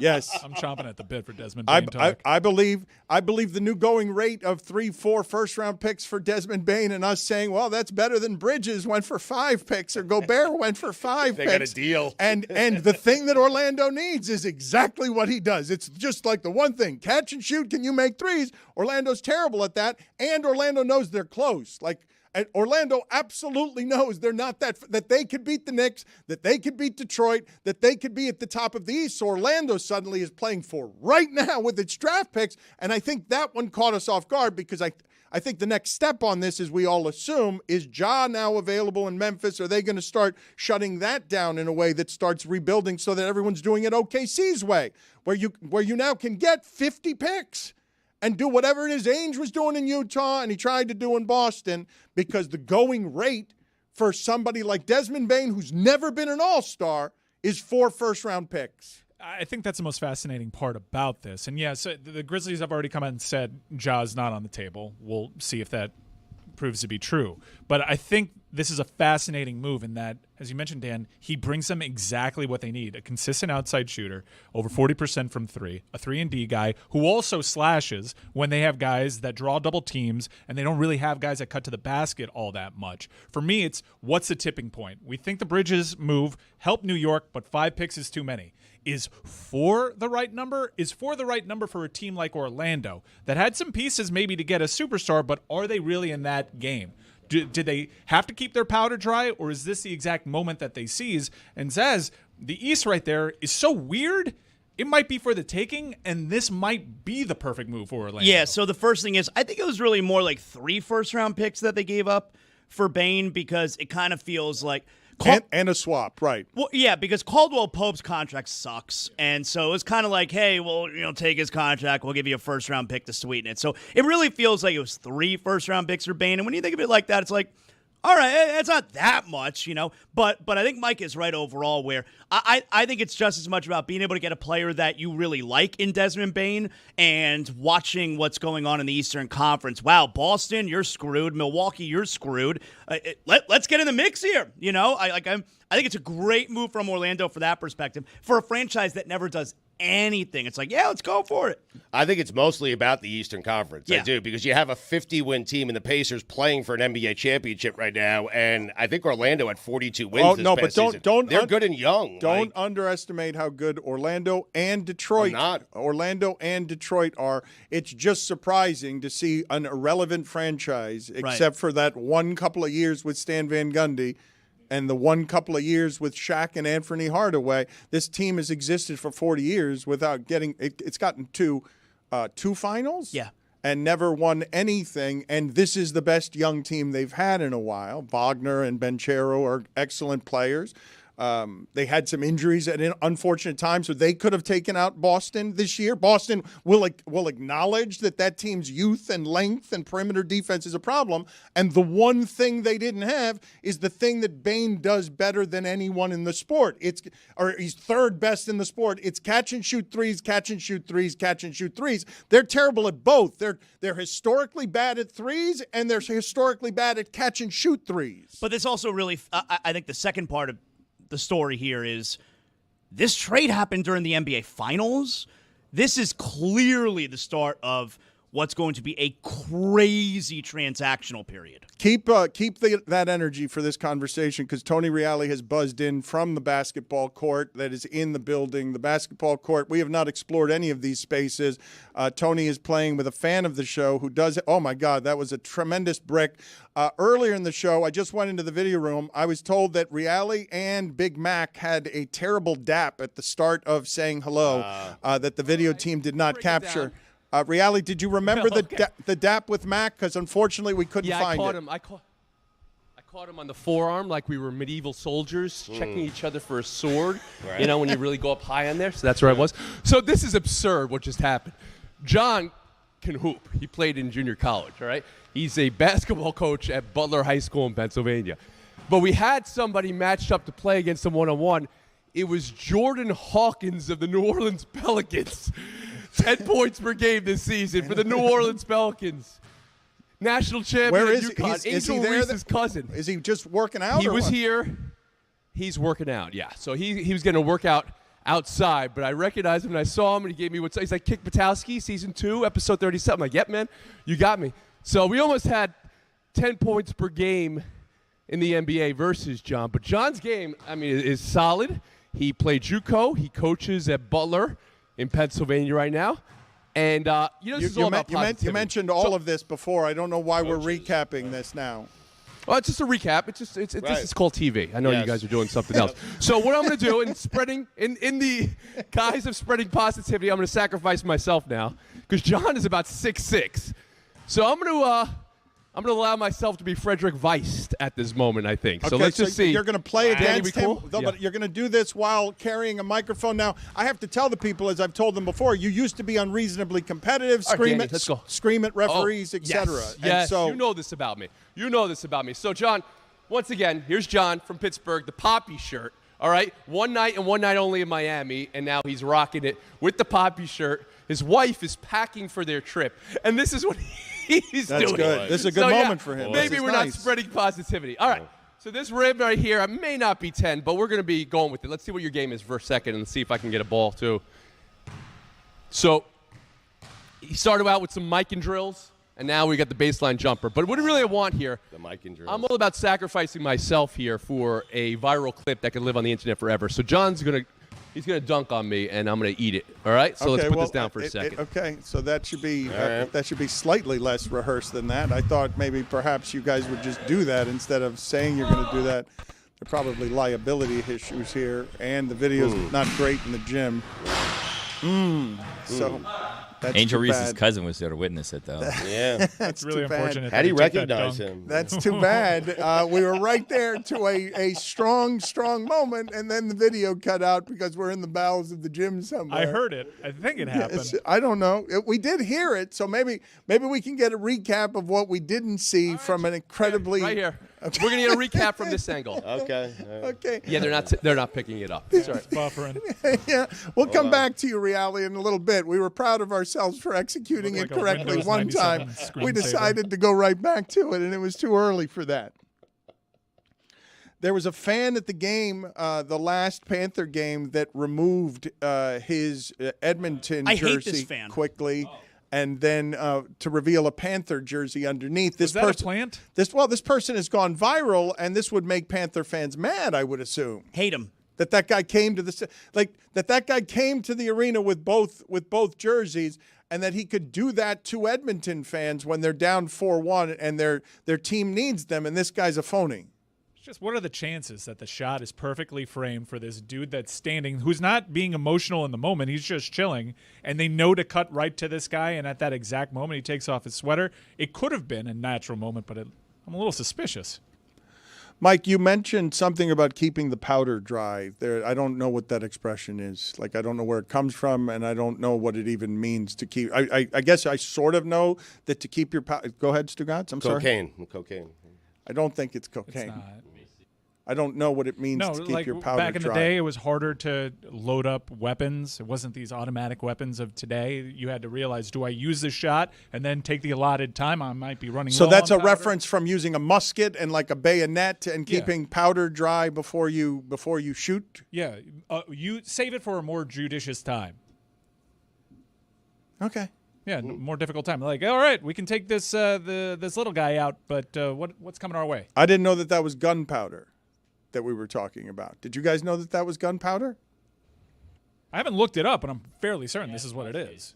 It's muskets. Yes, I thought it was nailed cocaine. My friends told me that. It sounds good. How are we doing with Reali? Because Reali, I'm being alerted that Reali wants to get back in here, and I don't want to get back in here if we're not going to get dunked upon. So, all right. So we will come back in moments here and get all of Mike Ryan's Desmond Bain thoughts that I know you're eager for.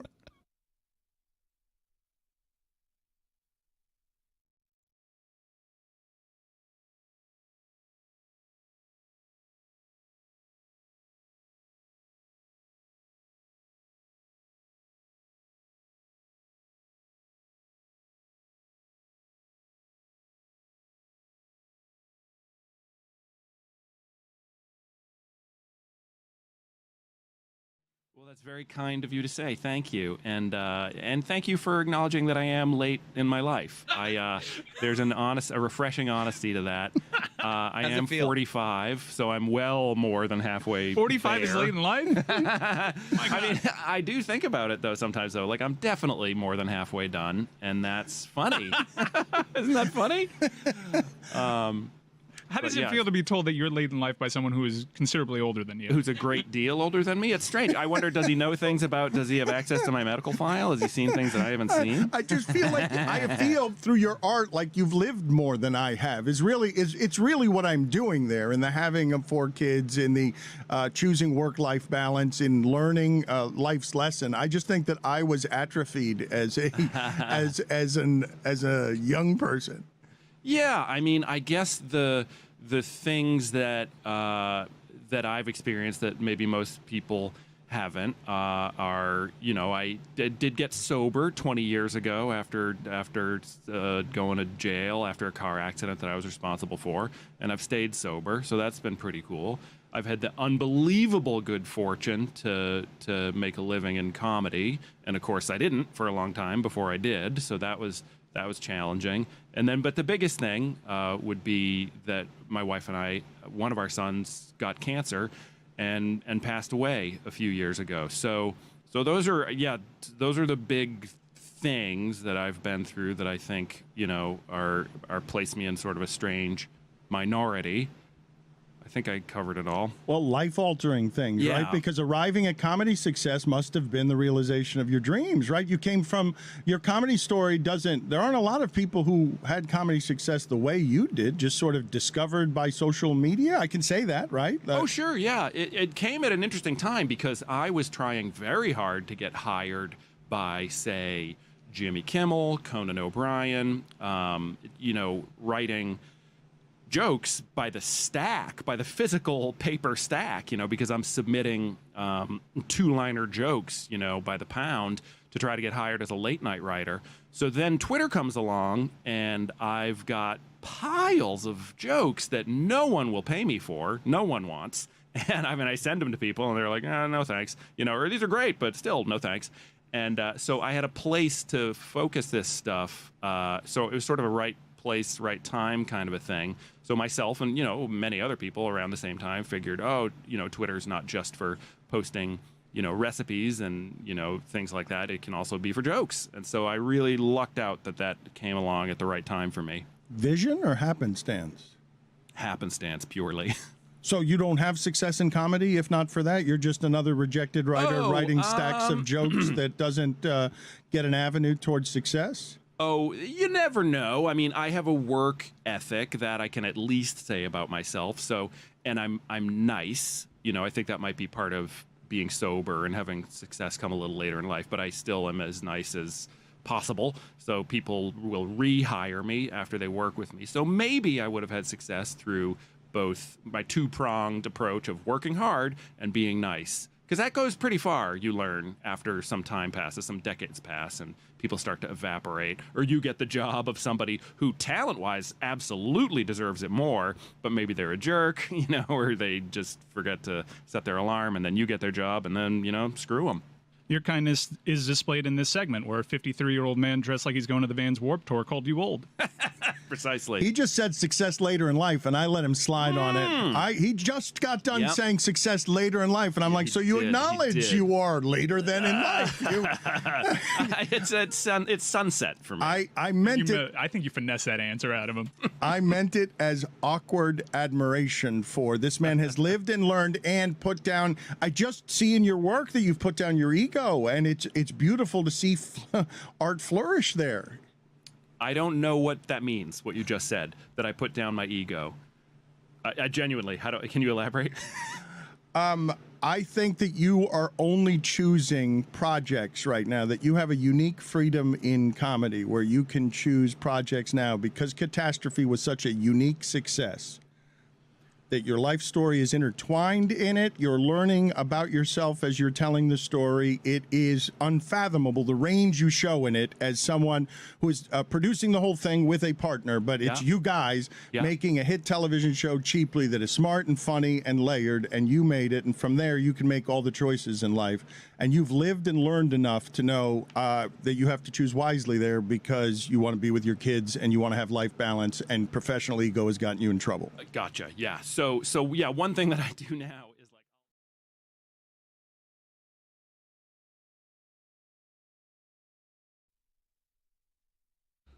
This episode is presented by Smirnoff. We do game days. Please drink responsibly. The Smirnoff Company, New York, New York. I should tell people, because I do know, Stugotz, that we've gotten to such rarefied air with the trades that Kevin Durant still in play with suitors is something that will garner a lot of attention beyond where we talk about Devers and Bain. Devers and Bain are players with a future. Kevin Durant is a player with a past. However, playing for a one-year contract and extension at his age, I know everyone has looked at what happened in Phoenix, and because we were even talking about the last embers of Steph and Jimmy and LeBron last year, Kevin Durant didn't even make the playoffs, and so people are doing something now to Kevin Durant that they ought not do, because Kevin Durant will be able to hit that jumper until he is 60. Kevin Durant still is a player, even at his age, 15-time All-Star. When you talk about 26 points a game, 6 rebounds, 4 assists, 1 block, and this stat, over 40% from 3, over 50% from 2. That's just him and Jokic. Only 2 players in the league can do that, where it's like, I will give you efficient scoring still. You can say what you want about his age. You can say what you want about his defense. Don't tell me that somebody can't use that for a year. Well, someone can use it for a year or 2 years, for that matter. He's a great scorer. No one has ever said otherwise. You have to factor in the age. He's 37 years old. What makes it strange is why a team, if he wants to win NBA championships, why the Heat would remain on the list. I understand the Rockets, the Spurs, that's the team I would choose. If you could take Wembanyama and go win him a title, that's going to change a lot of people's opinions about you moving forward. So I'm just confused as to why the Heat are so high on his list. Durant would be telling you, I'm guessing, that's previous flirtations with them. I've told you the story before of Eric Spoelstra Pat Riley explaining to Kevin Durant before he chose to go to Golden State. If you come here, we think Oklahoma City's been using you inefficiently. We think that you can, with some support, be better than you are right now. If we stretch the floor and get positionless basketball and have guys shooting threes, and Kevin Durant was like, great idea. I'll do that in Golden State. And that's where they lost him the first time. They've liked each other back and forth for a long time. He has respect for the organization, and whether you believe it or not, this would be Durant signaling to everyone that he knows it's toward the end of his career and he thinks he could win here. He thinks he could win here with Bam. That's what he's not signaling. I just want one last contract with the teams he's choosing, because he wanted to be on. New York wanted to be in the game for Durant, and Durant was like, or no, it went the other way there, didn't it? No, they made an offer. The Shams reported that the Knicks made an offer to acquire Kevin Durant at the deadline. Also, would it be foolish to say that? I think we're all assuming, all right, it's this Heat roster, we trade picks for Kevin Durant, and we're done. That can't just be the plan. I think they're a little further away from just adding Kevin Durant and being seriously considered in the Eastern Conference. One would assume there's a plan, would there not? I mean, usually, I don't think it's just that.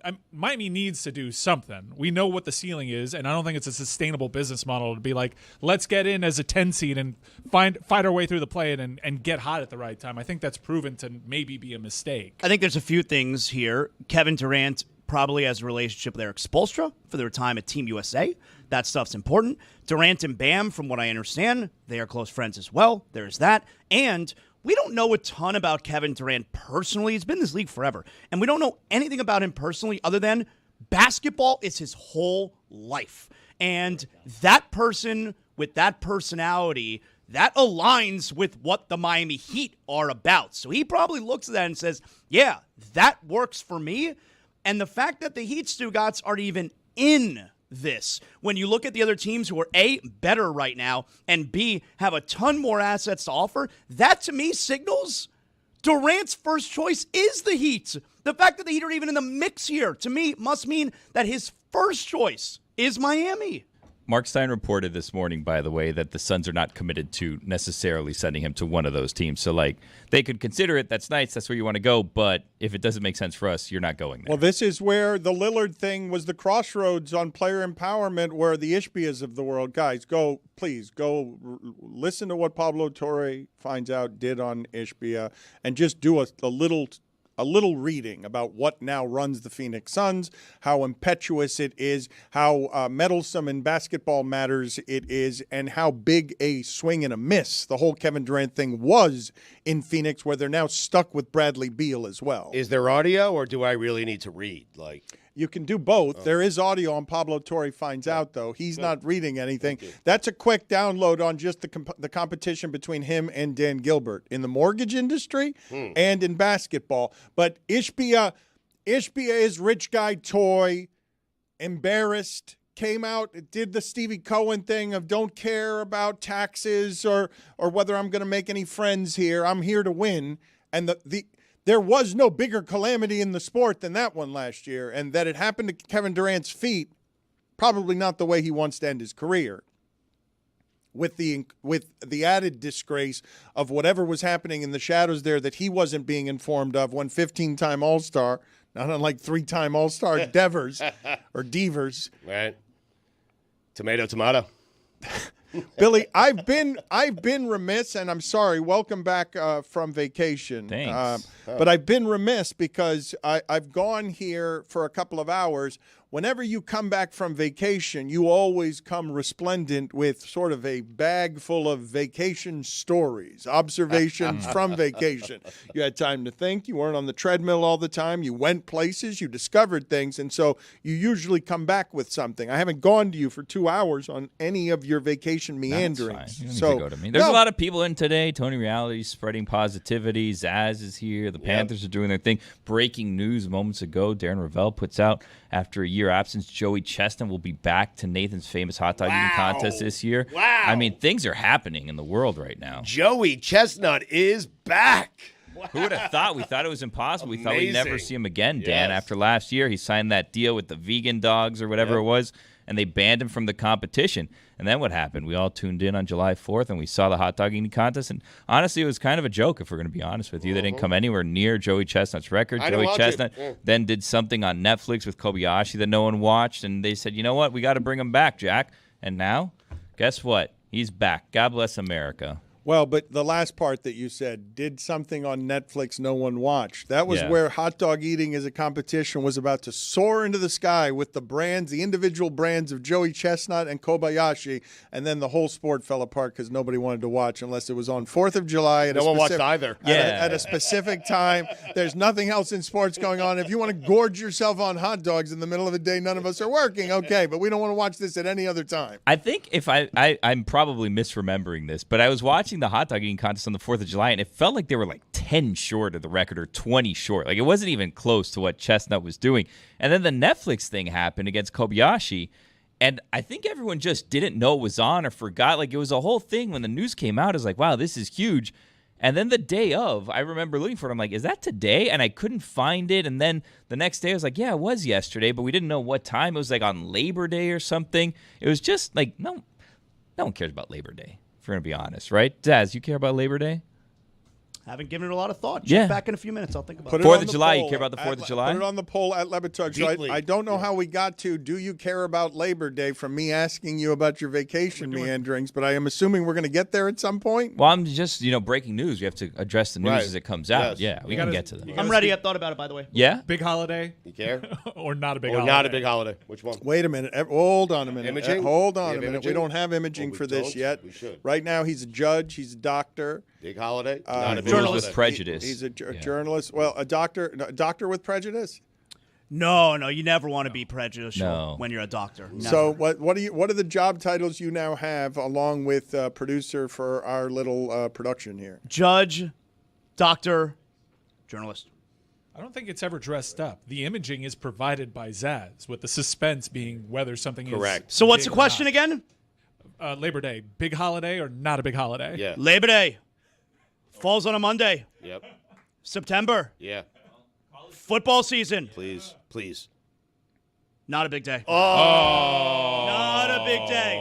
Not a big day. You love that Monday off. That's it. It's over. But you got Miami Notre Dame the night before. are labor. There's no arguing. with Listen, him, he's guys. saying you take the day off, enjoy your day, but it's not a big holiday. Hold That's on it. a second. That's it. Hold on. I've been told that we now have video from Tony Reali. These are the remains of his career post ESPN. He was a Titan, 25 years entertaining people, and now he's in the parking garage wearing some sort of costume, entering the studio. Tony, we go live to Tony Reali now. What do you have? Yes, Dan. Positivity is what I have, Dan. Feels like there's not enough positivity in this control room right now. You don't even respect Labor Day, all right? So what we're bringing in here is a bounce house, Dan. And we're going to get bouncy up in your space right now. No, what is door. this? Let's go around this Okay, board. where is he Yes. going right now? Right Is this in a good Dan's idea? face. This Bounce seems like a house. bad idea. I love a good bounce This house. doesn't seem like a good idea. Okay. Why do we own a We're just bounce going to house? put a bounce house. This is Reali's We also own entrance one of here. those fighting guys I saw in storage. Take Some take bit with some Tony that we sweat never positivity. Yes. Oh, yeah. It's nice to MMA see practice. you. Hey, Coach, I haven't seen you. Come over here. Okay, this is the big entrance for Reali.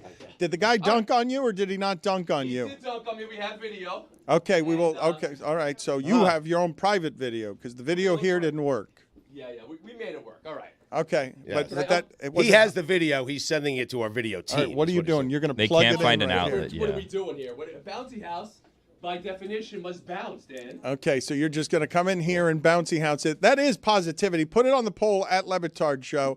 Does a bounce house make you feel more positive? Yes or no?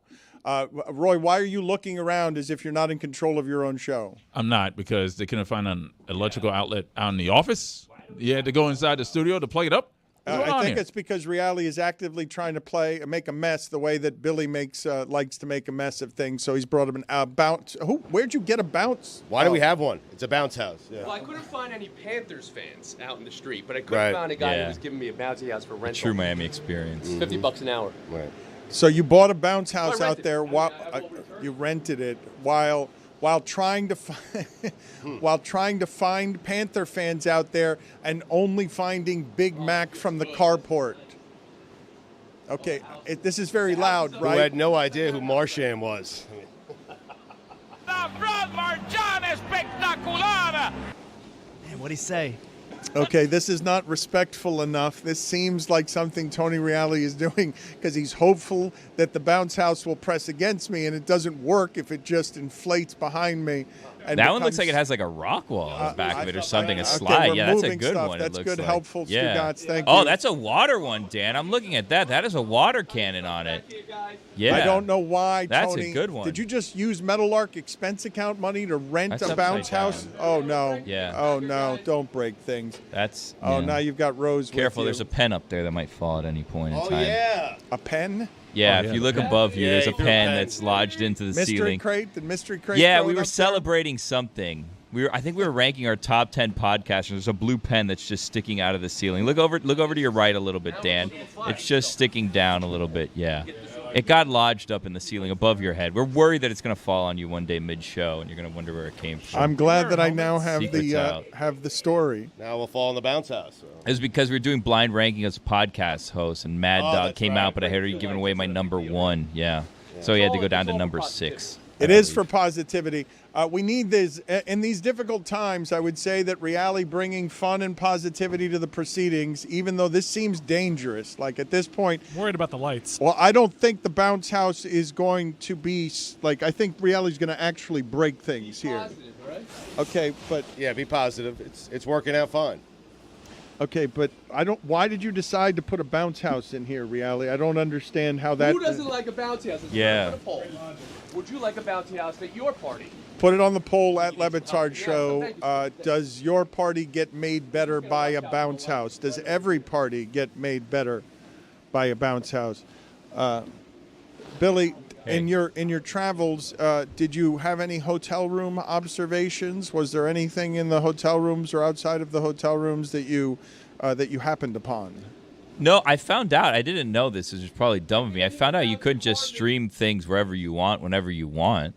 Like, there's different Netflix in different countries, and there's different, like, I wanted, and I know they're, I think, a partner of ours, Peacock. I had a show I wanted to watch on Peacock. I found out unavailable outside of the United States, which really threw a wrench in my plan. It was going to be my evening viewing habits after the children went to sleep. I couldn't. Reali, sit here. Wait. for a reason. I'm sitting here. Okay, but it's not inflated. You didn't succeed. Careful. What happened? Why did you There was stop? no bounce there. Why did you stop? And why does a bounce house only works if it stays inflated? I think our company has bounce houses, but not extension cords is the issue. Welcome. I want to hear the story of how that is an entrance. It is an entrance, but it. Yeah, well, I mean, we need ran out to of air. bounce the apartment. I mean, I'm not running out of air for you guys. I'm here all week, baby. He is all week. We are excited to have him. Mike, though, I will say at the beginning, I was sort of disappointed. You came in here, you hugged Roy. He told you he was tired. Yeah. Mike, soon after you left, said that your positivity and your peppiness was a little too much for him on a Monday morning. That's okay. And Stugotz also said that's a lot for a Monday. Yeah. I did not say that. Mike said that. I said if there was a master class to be given in small talk, Tony would teach the master class. He did say that. He did say that, but Mike grew tired of the small talk, hearing it for the third time with the third person. There's a lot. You just I can't spreading match compliments. They were calling you phony Batoni. So you didn't feel it was genuine, is what you're telling me? I just couldn't match that energy on a Monday morning. Okay, you'll get there though. We'll I get there. bet you. You're hell bent on making sure. It's a marathon, not a sprint. Although it always is a sprint for me. When I did long races, always try to take the lead those first 100, 200, 300. Yes. It's the best thing in the world. The You come turkey out- trot, 5 'cause miles. I did it every nobody- Thanksgiving. Yeah. But nobody remembers really where you finish if you don't win it. But if you're in the lead, those first 100, 200, everybody Yep. notices. Yeah. It's great. Yeah. It's good stuff. You're right. Why are you agreeing with a turkey trot as if you're a turkey trot expert? I've You've told the never story done- bef- You've no. never done a Did it turkey every year. trot. Nobody, Every hold year, on Dan. a second. Yeah, no, hold on. every a year. Yo, That's not chicken right. thigh. That's not right. I do it every year. Turkey. Turkey trot. There's no way you do You that. don't do the turkey What have I done for my career? What am I doing? What are you doing? In my Perhaps career? every year was a stretch, okay? Yeah. But the last time I did it, Tony is right. Yeah. I sprinted. I was the leader after It's like a 100 great yards. strategy. I would recommend it to everybody. I like your monitors here. I feel like I'm an NHL coach looking up at the. Oh yeah. Reali's a runner. Reali, Yeah. did you run in South Florida? It's too hot to run here. I yeah? just got in. I was surfing in Malibu. I went to Zeros. You ever see Point Break? 5-foot walls at Zeros? No, we've never seen it. I've seen 3-foot walls at Zeros. What's this movie you speak of? Yes, of course. So I just got back. So I didn't get a run in yet, but I'm sure you got a workout in. the wheelhouse of Mike Ryan and Stugotz, who have been waiting for a guest. So we want a to sit in that guest to chair. sit down and do Point Break and others. You know what, guys? I mean, we're here all week. Let's get it. Let's get around the popcorn. Let's go. Let's go. We'll do movies. We'll have a game segment Around the popcorn. Around the popcorn. All right. We got parents here. Let's go around the baby Bjorn.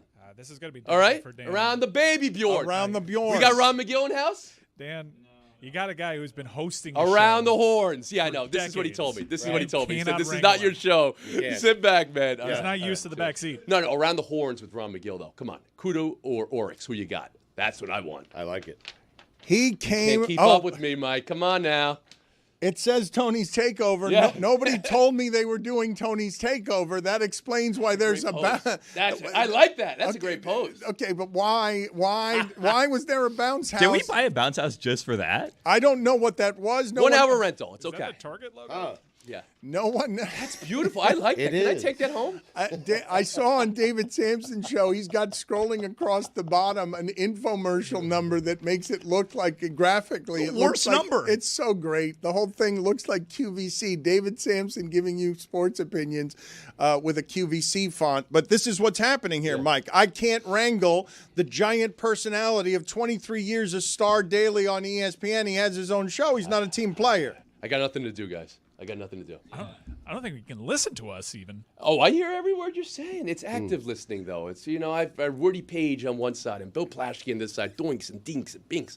I take it all in. David Cohen to the Jays was a great deadline acquisition. That is a good I mean, one. so good. That is a good one. Yes. That is a good one. That So is a good. good one. It was a great one. That's an all. Yeah. that- Are we Tony. doing that? I Well, missed we the were. conversation. Well, Brad CC Marchand. Sabathia. Yes, we were talking Okay. about. Yeah, let's- CC. we were- Randy Johnson to the Astros. You Great went one. 10-1. Great one. Okay? we didn't Great do one. Randy Johnson, Okay. but we Put were Randy talking about Johnson. how they're Who's all in that? 10-1. baseball. We're talking about Yeah. how. So when you get one in hockey, or you get Rasheed Wallace, we did Rasheed Wallace in Yeah. basketball. Yeah. How many others are there in basketball? Somebody, God Almighty, there aren't many of those, right? You guys tell me No. every year. It's Baseball George, was it's George Hill, and it's never George Hill. It's been George Hill. Relax. It has never been George Hill. Baseball was the one that had trade deadline. NFL didn't have trades for 50 years, it felt like. They insist on making it George Hill. George Hill, did he win a championship somewhere? Did he win one? Did he get one somewhere in You there? were locked to I think lose the so. East Finals with George Hill. Eastern Conference, yeah. You say, of course. I don't think he did. Did George he? Hill was won a San title. Antonio, the last San Antonio, the last quiet San Antonio year. I don't know if George Hill's got a title or not, but Mike and Stugotz were telling me every year at the trade deadline that George Hill was the missing piece. Yeah. But that is a great logo you got. Thanks, guys. I really appreciate it. I had a little too much color in the outfit, but everything else we're working with. I loved on Reali's website his glam shots are so good. No, they're so good. Thank you. Where are we going to find your live stream with Izzy Gutierrez? Well, I was hoping you were going to help with that. I don't know. I mean, but where are we going to find it? Yeah. Our studio and our people are going to do an Around the Horn live stream with you and So Izzy. I had this idea, guys. I like this movie. This Boyhood by Richard Linklater. Okay, and it's the passage of time in a man, and to see it to me was very emotional. Right? You know what I'm talking about? Yes. Yes. So you saw. He shot it over 20 years, and you saw somebody grow over 20 years. I want to be able to sit and watch. Why am I looking at pictures of myself doing beefcake things? Because the glam shots are great. Thank you, video, for being so quick with this. You had to be self-conscious taking these pictures. You notice I don't look at the camera often. I don't. That's not my. You've been good at this since I've known you, yeah. Stugotz. Tony, as a lifetime television person, when I saw him at the very beginning of his career, I was just explaining this to Rosie. Yeah. That he fell very naturally into. This might not be a natural thing to pose for the camera this way, but I will do it exceptionally well. He did it from a very young age. Yeah, prodigy. Well, but appearance and give people the laughter so that they can get just the right shade on your face, so that you ring eternal for kids and people of all ages. George Hill has never won a title. Oh, big L. Damn, man. But you feel like he has because every trade deadline he's a missing piece who's never a missing piece. Yeah. Well, Dennis Schroeder is that guy now. He's been on half the teams in the NBA. Am I about to put Brad Marchand in the all-time category here? Because he's 10 goals, 10 assists in 22 games. Well, now he's continuing the final too. I mean, that's everything, right? I think we found an answer for greatest deadline acquisition ever. Cone? No, it was 11 days before the deadline, and it was in the NFL, and people forget it, but Christian McCaffrey. Oh, wow. That's a good one. That is a good one. Didn't Mike, get the W, though. Do you see what's happening behind you, Mike? Jason can't be controlled anymore, and now he has made this a medium Mike Monday, even though I wanted to go to all of Billy's thoughts on his vacation travel. Here's the question with Marchand. Are the Panthers still in the Stanley Cup if they don't have Marchand? Yes.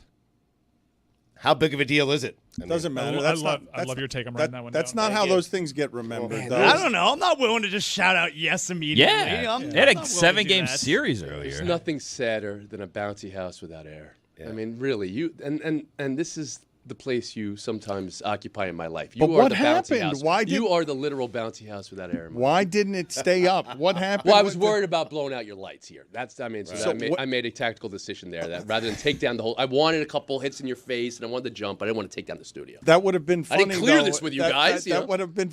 It would have been funny for 5 minutes. Yeah.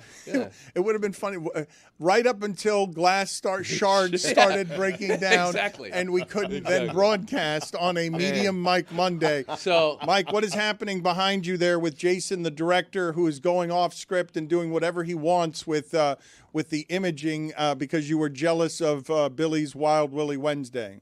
This is how you're framing it, and it's not true. I don't like it. It's not how I'm framing it. It's how Jason's framing it. Jay Ajayi was a good one. Yeah. Really helped. Oh, in Philadelphia, that was a good one. Oh my goodness, Jay Ajayi was a good one. That was 8 good touchdowns, and we thought he would run that way forever, and it was just those 8 games. So is Zaza going to have to pick which one of his kids he likes the most to go to this game? How do we do I this? think so, yeah. Tony, what about where this? we are? Okay, around the help board. us. Help us with the game show that we're going to create here because Billy game show around Billy the Bjorn. is no, not this is not around the Bjorn, but it kind of is around the Bjorn. I just want to say it, Billy. What is your idea for how we raise the stakes around Zaslow? And put him to a test for one of his children, but also allow him to get tickets to a majestic game for all time. Okay, how about this? How about a guarantee that you will go to Game 6 or 7? Now, here are the options. Game 6, you have to choose. Hold on. Right, Game 6, you can go, but you have to choose which of your children you love more, and you only get to choose one, and you will scar the other one for life. Game 7, You get to take both children, so you don't have to admit which one you love more. Ooh. However, you have to get on a plane and fly internationally as far as you possibly could for a game, and you'll be surrounded by people who hate you. Yeah, I'm not into going to Game 7, man. You'd rather tell your child which one you love more than go to a Game 7 with both children? Yeah, I'd rather have to choose. I'd rather have to do Sophie's Choice with my kids for Game 6. Well, that's how you create, serial killers. Then go to. I'm not. My boys wouldn't even want to go to Edmonton. They're not interested in that. Not real Panther Not fans, going yeah. to. No, I don't. I don't like the idea of being around 20,000 people at one time who are rooting for me to be devastated. I don't like the concept of that. That's a I fine. don't want to go to Edmonton. That's a $5 fine for Yeah, Tony there we Reali. go. What is the sound on That your phone? was the Weather Channel somehow just started popping your up. eternally weather, yeah. happy Yeah. phone. Ray Liotta from Goodfellas. Yeah, so that was the Weather Channel. Sorry about that, guys. I would choose Game 6. How old are the children? 16 and 13. Love the Panthers. Love the Panthers. Ooh, Dad, It'd be hard. Dad, you might have to sit this one out. It'd be bad. Yeah, no, I'm saying you don't go. Right, you drop them off. That's what you do. That's a drop-off. My 16, dad did that 13. for me and my brother. Yeah. Islanders. He did it. I wrote about it. Really? Zaz hadn't even Yeah, considered Butch Goring. him not going was an 91. option. 91, Butch Goring, yeah. Yeah, All of a sudden, I'm not even going. It's the day Yeah. after What How about happened? this? Wait, how about this? How about a Had your situation? day yesterday. 2 tickets, one for you, one for your favorite child, or 3 tickets, one for each of your child and one for your wife. You stay home. You're out now. You're completely You're checked out. out. Both your kids get to go, You but had you your don't. day yesterday. I Yeah. hope you enjoyed it. You got the It's house done to now. yourself. You can't I go. mean, So all you're asking me is, do I want my boys to go to the game, or do I want everyone in my family except me to go to the game? Yeah. Yeah, I think we've What kind of decided. proposition is that? I think we've A decided. great one. You haven't been able to decide, it seems. The tribunal has decided. I would like to more examine the idea that you just readily, the day after Father's Day, slid so easily into the position of not Right. even considering giving both tickets to your boys. Like it wasn't anywhere on your purview. 16 No. and 13. I mean, Doesn't everyone know what I did for this team? I ended my vacation in North Carolina early. I came home. I put the family in the Zaslow mobile, and we drove straight through. Okay, Zaslow has wanted echoing eternal praise for his sacrifice here, and he doesn't feel like he's getting it. He fired the coach. Okay, he fired the coach once. 2 years ago. Get over it. Zaslow, what praise have we not given you enough for what you believe to be a legendary, enduring sacrifice on behalf of your team? It's not about giving me praise. I just did what any of us would do. We're doing our part for the team. It's not about me. It's about the collective. I did my part. That's what it's about. He called Paul Maurice the murderer of fun. 2 years ago, I apologized already. There's fun. He murdered it. He's allowed to apologize and for you to acknowledge that. You know, some people, they dig their feet in and they still think Brad Marchand doesn't belong on the team. No, I'm telling you I was wrong. And I'm fine with it. Reali, Don't what misrepresent me. would be your ruling as an around-the-horn veteran host of judging people's opinions? How egregious is it that Mike Ryan, before the playoffs started, when the Panthers acquired Brad Marchand, called him a bad player that he did not want on the team? He preferred him to be a healthy scratch and- every and- game. Rotational winger. And in my defense, you have no idea how good Mackey or Jesper would be playing in this In spot. terms of all-time bad takes on Around the Horn, how would that one hold up against all-time? that'd be in the minus 50s. It wouldn't be Pablo Torre I've walked that one territory. back. I've walked that one back. Yeah, I apologize for that. It is not a flip-flop. It's just a renaissance of opinion. But everyone You is just like had a so new thought. so Yeah. insistent that I turn around the other way and say, okay, I like this guy now. I'm never gonna like him. He's a bad person. I'm not wrong about that take. He's a bad person. Well, but this is bad guy. But this part to me is always super interesting, and I know I tease. Hey, it's personal. I don't have to like him. This isn't so weird. It's personal. You know how you are with Crosby, and we're all just supposed to lay out and say, well, this is rational. That's how I am with Brad Marchand. But he didn't play for the Panthers, Sidney Crosby. I'm entitled to this. Look, you may not know what loyalty is. I care about the name on the front. not the one on the back. I know you're not telling me that. Spicy Roy, Mike Monday. Let's ask Roy, Definitely though. not a medium. Roy, Definitely how not would you medium. feel about the Panthers getting Sidney Crosby? How would you feel about that? I would not be happy, but I would have to swallow it. There you go. That's what's happening. There you go. I'm Right. swallowing my medicine. Okay. Well, Everyone but- now no, all of but- a sudden loves Jason Taylor's over there banging the drum, even though everyone forgets he signed with the Jets, and he was welcomed with open arms because everyone there is wearing a Brad Marchand jersey. So yeah, come here, you traitor. You're more than welcome here. Okay, so this one's interesting, though, because I will say for all the virtue signaling that we and others get accused of in sports, Mike actually gave up his allegiance to the Cleveland Browns because he thought Deshaun Watson was a bad person and literally stopped watching the Browns, stopped caring about the Browns, stopped talking about the Browns. Marchand was just a Bruin. Marchand was a Bruin, but also someone who Mike hates, and it made me think as he said this, I wonder who it's been most difficult in the history of sports for a fan base to come to grips with, oh, the guy who won me the championship and maybe the MVP, I don't like him so much, never liked him, and now have to separate all this feel good from it feels slightly less good because this guy's doing the winning for me. I don't have Ray a lot Lewis. It's not bad. That's probably the best one. Brett Favre going to Minnesota, getting him a game from the Super Bowl. Yeah, but 2 years with the Jets, right? But still, they played against him for 15. Green Bay, Minnesota. It's not a lot of times that something like this happens where a fan, what he's articulating, Zaz swallows easily. Mike, you heard Roy say, Sidney Crosby, who he hates, I'll swallow it. Mike's swallowing it reluctantly. I think Rodman with Chicago is probably a good one from those years against the Pistons. You had a good one that we were workshopping here. You also said Aroldis Chapman. Right, when he's on the mound in the World Series with the Cubs, they win the World Series. Like, you did some bad things. Ben Roethlisberger, too.